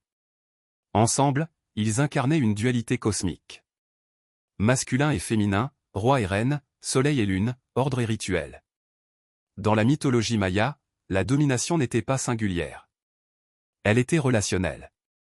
L'harmonie dans le cosmos exigeait un équilibre. Et cet équilibre s'étendait à la cour dynastique. En plaçant la Reine Rouge à côté de Pakal, les Mayas ne préservaient pas seulement un mariage, mais un partenariat cosmique. Leur proximité dans la mort aurait pu refléter leur rôle dans la vie. Une reine non pas derrière, mais à côté de son roi, partageant non seulement un trône, mais un héritage. Dans leur tombe, ils parlent sans mots. Deux âmes enveloppées de cinabre et de pierre, unies à travers l'éternité. L'un des silences les plus sacrés de l'histoire. Bien que son nom ait été perdu avec le temps, la Reine Rouge de Palenque perdure non pas comme une relique oubliée, mais comme l'une des femmes les plus énigmatiques et les plus puissantes du monde antique. Sa tombe, scellée pendant plus de 1300 ans, murmure à travers les siècles, invitant à des questions qui résonnent plus fort à chaque découverte. Elle représente un mystère qui résiste encore à une pleine compréhension. Nous ne saurons peut-être jamais exactement qui elle était. Aucun glyphe n'a gravé son nom. Aucune stèle n'a raconté son histoire. Et pourtant, le soin apporté à son enterrement, la richesse de ses offrandes, le symbolisme de ses os trempés de cramoisi, témoignent tous d'une femme profondément importante, non pas simplement en tant qu'épouse ou compagne, mais en tant que quelqu'un qui détenait une réelle influence, un poids spirituel et un sang royal. Aujourd'hui, la Reine Rouge nous oblige à réévaluer les hypothèses. Elle nous rappelle que dans le monde maya antique, les femmes n'étaient pas silencieuses. Elles dirigeaient des rituels, gouvernaient des villes et façonnaient des dynasties. Alors que des rois comme Pakal ont longtemps accaparé l'attention, la réémergence de la Reine Rouge nous rappelle que le pouvoir n'appartenait pas aux seuls hommes. Il coulait à travers les mères, les reines, les prêtresses et les visionnaires. Son héritage est plus que les trésors qu'elle a laissés derrière elle. C'est la conversation qu'elle a lancée parmi les archéologues, les historiens, les artistes et les conteurs. Chaque perle de jade, chaque couche de cinabre, chaque choix architectural dans le temple 3, nous dit quelque chose de délibéré. Cette femme comptait. Et c'est peut-être la partie la plus extraordinaire de son histoire. Pas ce que nous savons, mais ce que nous ignorons encore. La Reine Rouge nous enseigne que l'histoire n'est pas seulement une collection de faits. C'est un puzzle vivant, un désir humain partagé de se connecter avec le passé. En ce sens, son héritage est toujours en train de se déployer. Elle gît enveloppée de rouge, la couleur de la vie et du sacrifice, du sang et de la renaissance. Son visage, autrefois caché derrière un masque de jade, nous regarde maintenant à travers la science, l'art et l'émerveillement. Elle reste sans nom, mais pas sans voix. Mystérieuse, mais pas oubliée. La Reine Rouge a peut-être régné sur un royaume dans la vie, mais dans la mort, elle règne sur quelque chose de plus grand, notre imagination. Sa tombe a été scellée dans la pierre. Son histoire a été écrite en silence. Et pourtant, d'une manière ou d'une autre, elle parle. Frida Kahlo est née le 6 juillet 1907 dans le quartier animé de Coyoacán, alors un village à la périphérie de Mexico. Sa maison d'enfance, la Casa Azul, la Maison Bleue, était remplie de couleurs, de contradictions et d'une force tranquille. Elle deviendrait plus tard un sanctuaire, un champ de bataille et un musée dédié à l'une des artistes les plus emblématiques du XXe siècle. Frida était la troisième des 4 filles nées de Guillermo Kahlo, un photographe germano-hongrois, et de Mathilde Calderón, une catholique fervente d'origine indigène et espagnole. Ses parents étaient des opposés. Guillermo, réservé et intellectuel. Mathilde, religieuse et émotionnellement distante. Frida hériterait de l'introspection et de l'œil artistique de son père, mais aussi de la résilience farouche de sa mère. Enfant, Frida était imaginative, extravertie et audacieuse. Elle lisait avidement et posait des questions auxquelles la plupart des adultes ne voulaient pas répondre. Mais à l'âge de 6 ans, elle contracta la polio, ce qui laissa sa jambe droite plus mince et plus faible que l'autre. Une différence physique qu'elle essaya de masquer avec de longues jupes, mais qu'elle ne laissa jamais limiter son esprit. La maladie la força à rester alitée pendant des mois et l'isola des autres enfants. Pendant cette période, elle se rapprocha de son père, qui l'encouragea à faire de l'exercice, à faire du vélo et à rester mentalement alerte. Contrairement à la plupart des filles de son époque, Frida n'aspirait pas à devenir une épouse ou une maîtresse de maison. Son objectif était de devenir médecin. Elle s'inscrivit à la prestigieuse École préparatoire nationale de Mexico à l'âge de 15 ans, l'une des rares filles acceptées. Elle s'y distingua non seulement par son intelligence, mais aussi par son esprit rebelle, sa pensée radicale et son sens unique du style. Elle rejoignit un groupe de jeunes intellectuels connus sous le nom de Cachucha, qui débattaient de philosophie, de littérature et de politique. Frida était attirée par la Révolution, par les idées qui remettaient en question la tradition. Mais même dans ses premières années, avant l'accident de bus qui allait définir son corps et avant la célébrité qui allait définir son héritage, Frida Kahlo se peignait déjà dans le monde avec des arêtes vives, des idées sans excuses et une identité trop grande pour tenir dans les attentes de quiconque. Elle ne se contentait pas de grandir à Coyoacán. Elle se préparait à se refaire entièrement. Le 17 septembre 1925, la vie de Frida Kahlo fut divisée en deux. La fille qu'elle avait été et la femme qu'elle fut forcée de devenir. Cet après-midi-là, elle monta dans un bus en bois avec son petit ami, Alejandro Gómez Aria, après les cours. Ils riaient, se taquinaient et se disputaient probablement. Frida ne faisait jamais rien à moitié. Mais quelques instants plus tard, le bus entra en collision avec un tramway et, en un instant, son avenir se désintégra en douleur, en métal et en silence. L'accident fut horrible. Le tramway écrasa le bus contre un mur, faisant voler le bois en éclats et projetant les passagers. Frida fut empalée par une main courante en fer. Elle pénétra dans sa hanche gauche et sortit par son bassin. Sa colonne vertébrale se fractura en 3 endroits. Sa jambe droite se brisa. Son pied se luxa. Sa clavicule et ses côtes se cassèrent. Son épaule se luxa. Son abdomen fut percé. Elle n'avait que 18 ans. Un homme la recouvrit d'un pardessus emprunté. Quelqu'un d'autre remarqua que son corps étincelait, non pas à cause du sang, mais à cause de la poudre d'or qu'elle avait transportée dans une pochette. Elle avait explosé à l'impact, saupoudrant sa forme brisée de ce qui ressemblait à de la cendre scintillante. Frida fut emmenée à l'hôpital de la Croix-Rouge et subit de nombreuses interventions chirurgicales au cours des mois suivants. Elle passa des semaines dans un plâtre, allongée sur le dos, immobile, se tordant de douleur, d'infection et d'incertitude. L'avenir qu'elle avait imaginé de devenir médecin s'éloignait chaque jour davantage. Mais dans ce calme, quelque chose commença à s'agiter. Son père lui donna des pinceaux. Sa mère installa un chevalet spécial pour l'accrocher au-dessus de son lit. Un miroir fut placé sur la canopée pour qu'elle puisse se voir. Et là, allongée dans le plâtre et l'agonie, Frida commença à peindre. D'abord par ennui, puis par obsession.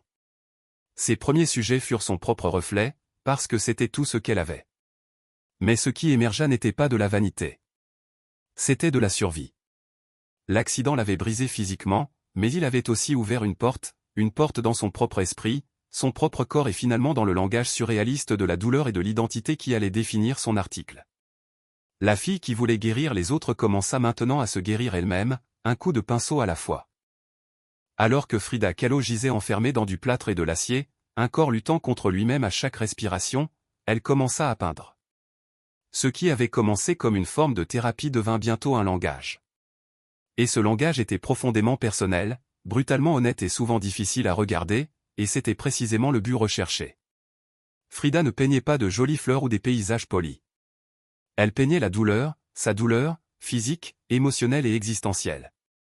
Ses premiers sujets furent des autoportraits, non pas parce qu'elle était vaine, mais parce que, comme elle l'a dit célèbrement, je me peins parce que je suis si souvent seule et parce que je suis le sujet que je connais le mieux. Ses premières œuvres étaient à petite échelle, peintes sur de l'étain ou des panneaux de bois, inspirées des ex-voto mexicains, des peintures dévotionnelles destinées à raconter des histoires de souffrance et de miracles. Frida tourna cette tradition vers l'intérieur. Son corps devint la toile. Ses émotions devinrent l'autel. Elle se peignait comme divisée, percée, saignant. Dans une peinture, elle est empalée par des clous comme une martyre moderne. Dans une autre, elle flotte dans un paysage désertique, attachée à une colonne brisée, une métaphore de sa colonne vertébrale brisée. Elle se peignait pleurant, fracturée, décapitée et nue, mais jamais passive, toujours en train de regarder. Sa douleur n'était pas aseptisée. Elle peignait la laideur du traumatisme avec beauté, défi et même humour. Chaque pièce était une récupération de son corps, de son expérience et de son identité en tant que femme dans un monde qui essayait souvent de la définir. Mais Frida ne faisait pas que raconter son histoire. Elle inventait un nouveau type de récit visuel. Un récit qui mélangeait l'art populaire mexicain, le surréalisme, l'illustration médicale et le symbolisme. Ses peintures devinrent des autopsies oniriques de son âme, encadrées dans la couleur, la culture et le mythe. Au moment où elle récupéra suffisamment pour marcher à nouveau, bien que douloureusement, Frida n'était plus la fille qui avait voulu être médecin. Elle était une artiste, et son art ne ressemblait à rien de ce que quiconque avait vu. Elle avait pris la pire chose qui lui soit arrivée et l'avait transformée en une source de création. Frida Kahlo ne se contenta pas de peindre sa douleur. Elle fit en sorte que le monde la regarde, et ce faisant, elle transforma la souffrance en un acte sacré d'expression de soi. En 1928, encore en convalescence, peignant toujours et à seulement 21 ans, Frida Kahlo rencontra l'homme qui allait devenir la relation la plus profonde et la plus tumultueuse de sa vie, Diego Rivera. Il avait 20 ans de plus qu'elle, et était déjà le peintre le plus célèbre du Mexique. Massif tant par sa stature que par sa présence, Rivera était un géant du muralisme mexicain, connu pour ses fresques vastes et politiquement chargées qui racontaient l'histoire du peuple mexicain. Frida avait déjà vu son travail. Elle l'admirait. Mais maintenant, elle voulait son opinion sur son propre travail. Elle lui apporta ses peintures au ministère de l'Éducation, interrompant son travail sur un échafaudage pour lui demander sans détour « Est-ce que j'ai du talent ?» Diego jeta un coup d'œil et dit « Oui, et pas seulement par gentillesse. » Il reconnut en elle quelque chose de rare, une voix non filtrée, brute et sans prétention, pleine de rage, d'ironie, de douleur et de beauté. Ils entamèrent une relation aussi dévorante que créative. Frida dit un jour « J'ai eu 2 accidents dans ma vie. L'un où un tramway m'a renversé. L'autre était Diego. » Ils se marièrent en 1929. Un couple étrange pour les étrangers, Diego, massif, infidèle, politiquement célèbre, Frida, à la langue acérée, farouchement indépendante, marchant déjà avec une canne. Ses parents appelèrent cela un mariage entre un éléphant et une colombe. Leur lien était passionné, mais chaotique. Diego soutenait son art et encourageait sa croissance en tant que peintre. Mais il était aussi sans cesse infidèle, même avec la propre sœur de Frida, Cristina. Frida était dévastée, et en retour, elle prit des amants, hommes et femmes, y compris des liaisons présumées avec Léon Trotsky et la peintre Georgia O'Keeffe. Ils divorcèrent en 1939, puis se remarièrent un an plus tard, avec des conditions différentes. Cette fois, Frida conserverait son autonomie, sa maison, son argent, son nom. Leur second mariage était moins une question d'amour traditionnel et plus une question de partenariat créatif et de compréhension mutuelle. Malgré les trahisons et le chagrin, Diego resta une force constante dans la vie de Frida. Il la défiait. Il la blessait, mais il croyait aussi en elle en tant qu'artiste, en tant que révolutionnaire et en tant que femme qui pouvait redéfinir ce que la peinture pouvait être. Ensemble, ils n'étaient pas paisibles, mais ils étaient légendaires. Dans les années 1930, Frida Kahlo suivit Diego Rivera dans un voyage vers le nord, à San Francisco, Détroit et New York, alors qu'il réalisait des commandes de fresques très médiatisées. Ces années à l'étranger la mirent face à face avec l'industrialisme américain, la richesse et les contradictions du capitalisme, et la laissèrent profondément mal à l'aise sur le plan politique. Frida était une nationaliste mexicaine fière, une communiste engagée et une admiratrice des traditions indigènes. L'opulence dont elle fut témoin aux États-Unis, en particulier alors que la Grande Dépression ravageait une grande partie du pays, ne fit qu'approfondir son sentiment de désillusion. Dans des lettres à la maison, elle se moquait du matérialisme et de l'obsession de l'apparence de la culture. Le sable, la couleur et la contradiction du Mexique lui manquaient. Alors que Diego peignait d'énormes fresques sur les murs des usines, Frida commença à peindre des révolutions plus petites et plus silencieuses, des œuvres profondément personnelles sur de l'étain et de la toile. Son style se solidifia, aiguisé, surréaliste, émotionnel et intime. C'est pendant cette période qu'elle produisit certains de ses autoportraits les plus emblématiques. Frida ne se peignait pas seulement pour la vanité. Elle se peignait pour survivre. Son identité devint son paysage. Son corps étant constamment douloureux à cause de son accident, de multiples opérations chirurgicales et d'une grossesse ratée à Détroit, elle se tourna vers l'intérieur. Ses portraits la montraient saignant, fragmenté, exposé. Pourtant, son visage était toujours calme, toujours direct, sans excuse. L'une de ses œuvres les plus puissantes, Henry Ford Hospital, la montre allongée sur un lit d'hôpital, pleurant, entourée de symboles flottants de perte. Un fœtus, un escargot, du matériel médical, un bassin fracturé. C'était brut, graphique et profondément émotionnel. Une toile qui saignait de vérité. De retour au Mexique, Frida s'immergea dans la politique de gauche. Elle et Diego accueillirent Léon Trotsky dans leur maison pendant qu'il vivait en exil. Frida portait des robes de Tehuana, des vêtements indigènes traditionnels, non seulement comme un style, mais comme une déclaration politique et culturelle. Son art n'a jamais été déconnecté de ses convictions. Son identité, son corps et son idéologie s'entremêlaient tous dans son travail. Alors que Rivera peignait des fresques de la Révolution, Frida peignait son cou humain. Le corps en morceaux, l'esprit en feu et le moi toujours en train de regarder en arrière. En exilée dans la maladie, elle devint non seulement une peintre de la douleur, mais une peintre de la résistance. Lorsque Frida Kahlo retourna au Mexique à la fin des années 1930, elle n'était plus seulement la femme de Diego Rivera. Elle était devenue autre chose entièrement, une force, une artiste dont le travail rayonnait d'honnêteté brute, de symbolisme surréaliste et d'identité culturelle. De retour dans son pays natal, elle s'épanouit pleinement. Sa casa azul à Coyoacán devint un sanctuaire de couleurs et de contradictions. Des murs bleu cobalt vif, des garnitures jaunes, des statues aztèques dans le jardin, des singes et des perroquets se promenant librement. La maison était une extension vivante de l'imagination de Frida. C'était un mélange de tradition et de rébellion, d'élégance et de terre. Ici, elle s'entourait d'artefacts précolombiens, d'ex-voto, d'art populaire et de livres révolutionnaires. Elle portait des robes de Tehuana audacieuses, tissait des fleurs dans ses cheveux et peignait au milieu de l'odeur de l'encens de copal et des sons des mariachis dans la rue à l'extérieur. Cette période marqua une explosion de créativité. Ses peintures devinrent plus complexes, plus symboliques et plus politiques. Des œuvres comme les deux Frida révélaient un moi divisé. L'une en robe européenne avec un cœur saignant, l'autre en vêtements indigènes, forte et sereine. C'était l'autobiographie visuelle de Frida, un portrait de l'amour, de la perte et de l'héritage. En 1939, elle exposa son travail à Paris, où des artistes comme Picasso, Breton et Kandinsky louèrent son style farouchement original. Mais même parmi les surréalistes, Frida se distinguait. Lorsqu'André Breton essaya de la classer comme l'une des leurs, elle se défendit, « Il pensait que j'étais une surréaliste, dit-elle, mais je ne l'étais pas. Je n'ai jamais peint des rêves. J'ai peint ma propre réalité. » Elle peignit le Mexique, non pas la version romantique de carte postale, mais le pays vivant, respirant, qu'elle adorait. Son travail pulsait de symbolisme. Squelettes, colibris, cœurs, épines, maïs et sang. Elle honorait les racines indigènes de son pays natal tout en démasquant la violence de son passé et de son présent. Mais même si sa voix artistique se faisait plus forte, sa santé continuait de décliner. Multiples opérations chirurgicales, infections et douleurs chroniques devinrent des réalités quotidiennes. Pourtant, elle peignait malgré tout, soutenue dans son lit, le torse ligoté dans des corsets, les doigts serrés autour du pinceau. Frida était revenue au Mexique non pas pour se reposer, mais pour reprendre son pouvoir par la peinture, par la politique et par son acceptation intrépide du soi.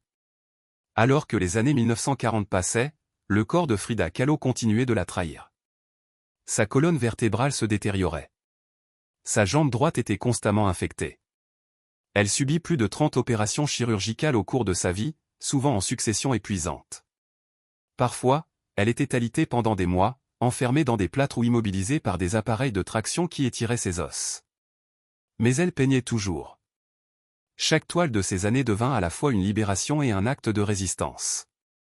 Ses œuvres devinrent plus sombres, plus défiantes. Elle peignait avec une clarté aiguisée par la douleur, refusant de se cacher derrière des métaphores. Dans La colonne brisée, elle se présente coupée en deux, le corps percé de clous, une colonne ionique fissurée remplaçant sa colonne vertébrale. Pourtant, son visage est stoïque, son regard inébranlable. La douleur, pour Frida, n'était plus seulement un sujet. C'était sa compagne, son antagoniste, sa muse. Sa voix politique se fit également plus forte. Elle rejoignit le Parti communiste mexicain, défila dans des manifestations, écrivit des lettres enflammées et dénonça l'impérialisme et l'injustice. Lorsque sa santé ne lui permettait plus de marcher, elle apparaissait aux manifestations dans un fauteuil roulant, tenant fièrement des pancartes et criant des slogans. En 1953, Frida eut sa première exposition individuelle au Mexique, une célébration de son art attendu depuis longtemps. Mais sa santé était si fragile que les médecins lui dirent qu'elle ne pourrait pas y assister. Alors elle fit ce que seule Frida ferait. Elle arriva en ambulance, transportée sur une civière et placée au centre de la galerie sur son lit d'hôpital. Vêtue d'habits traditionnels, entourée de sa propre œuvre, elle accueillit ses invités avec de la tequila, des rires et ce feu qui brûlait toujours dans ses yeux. Ses dernières peintures étaient à la fois enfantines et bouleversantes. Dans Le marxisme donnera la santé aux malades, elle se peignit portant un corset en acier, bercé par les mains de Marx, jetant les symboles de l'oppression. Sa dernière œuvre connue était une nature morte de tranches de pastèque. Une pièce portant les mots Viva la vida, longue vie à la vie. Même face à la mort, elle restait défiante, joyeuse et politique. Les derniers portraits de Frida Kahlo n'étaient pas que des autoportraits. C'étaient des actes de révolution, peints dans la douleur, mais toujours signés de la vie. Le 13 juillet 1954, à l'âge de 47 ans, Frida Kahlo mourut au même endroit où elle était née, à la Casa Azul à Coyoacán. La cause officielle était une embolie pulmonaire, mais ceux qui étaient le plus proches d'elle chuchotèrent quelque chose de plus profond. Elle avait été malade, oui, mais aussi épuisée par la douleur, par les opérations chirurgicales, par la longue guerre avec son propre corps. Quelques jours auparavant, elle avait participé à une manifestation politique contre le coup d'État de la CIA au Guatemala. Faible et en fauteuil roulant, elle insista pour y aller, le poing serré levé dans les airs. La Révolution resta son dernier battement de cœur. Sa dernière entrée de journal était brève, mais perçante, j'espère que la sortie est joyeuse et j'espère ne jamais revenir. Les funérailles de Frida eurent lieu au Palacio de Bella Artes, l'institution culturelle la plus prestigieuse du Mexique. Son corps, drapé dans le drapeau rouge du Parti communiste mexicain, était veillé par des amis, de la famille, des artistes et des révolutionnaires. Diego Rivera était inconsolable. Il l'appela le plus grand amour de sa vie, même si ses trahisons l'avaient presque brisé. Mais dans les années qui suivirent sa mort, quelque chose d'extraordinaire se produisit. Frida Kahlo refusa de disparaître. Au début, son nom n'était chuchoté que dans les cercles artistiques. Ses œuvres n'étaient pas faciles à classer, trop politiques pour les surréalistes, trop surréalistes pour les traditionalistes. Mais lentement, son image, son histoire et son défi commencèrent à résonner. Au cours des années 1970 et 1980, alors que les chercheuses et militantes féministes récupéraient les voix oubliées, celle de Frida devint plus forte. Elle n'était plus seulement une peintre. Elle était un symbole de la douleur transformée en beauté, du féminisme né de la résistance, de l'identité mexicaine célébrée sans excuse, du queer, du handicap, de la révolution et de l'authenticité. Son visage, son monosourcil, son regard, les fleurs dans ses cheveux devinrent emblématiques. Sa maison devint un musée. Son journal devint un texte sacré. Et ses peintures sont désormais accrochées dans les plus grands musées du monde. Frida Kahlo avait vécu une grande partie de sa vie dans l'ombre de Diego. Mais dans la mort, elle fit un pas en avant. Elle ne laissa pas seulement derrière elle des peintures. Elle laissa derrière elle un miroir et osa nous tous regarder. Non pas avec pitié, non pas avec peur, mais avec feu. Aujourd'hui, le visage de Frida Kahlo est partout, imprimé sur des t-shirts, peint sur des peintures murales, transformé en poupée, en mème, en affiche et en icône. Son monosourcil signature, ses cheveux couronnés de fleurs, son regard direct sont tous instantanément reconnaissables. Mais ce qui rend son héritage puissant, ce n'est pas seulement que les gens connaissent son visage, c'est qu'ils reconnaissent la vérité derrière lui. Frida n'a pas essayé d'être irréprochable. Elle ne rentrait pas dans des cases. Elle n'était pas conventionnelle et ne se souciait pas de l'être. Dans un monde qui exige la perfection, elle nous a donné du vrai. Du brut, du désordonné, du vibrant, du en colère, du joyeux, du contradictoire, du vrai. Elle a célébré ce qui la rendait différente, son handicap, son côté queer, sa politique, sa culture, et en a fait un art qui a transcendé les frontières et les décennies. Elle est devenue plus qu'une artiste. Elle est un symbole mondial de défi, de féminisme, de fierté culturelle et de résistance créative. Pour les communautés LGBTQ, elle est une icône bisexuelle intrépide qui a vécu ouvertement et sans excuse à une époque qui exigeait le silence. Pour les femmes, elle nous rappelle que le pouvoir n'exige pas de permission. Pour les artistes handicapés, elle est la preuve que la douleur peut alimenter le pinceau, et non l'arrêter. Et pour le Mexique, elle est une fille récupérée, farouche, folklorique et faisant à jamais partie de l'âme nationale. Ses peintures, autrefois rejetées comme étant trop étranges ou trop personnelles, sont aujourd'hui parmi les plus vénérées au monde.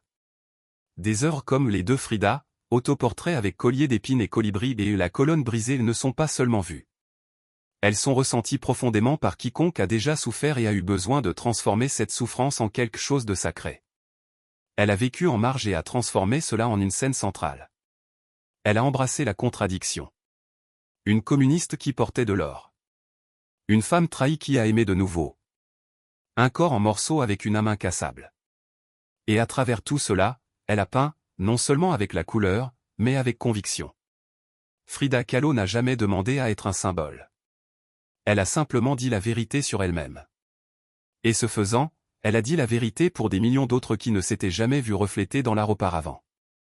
Maintenant, quand nous voyons son visage, nous voyons du courage. Nous voyons de la couleur. Nous voyons de la résistance. Nous voyons Frida, non pas disparue, mais immortelle.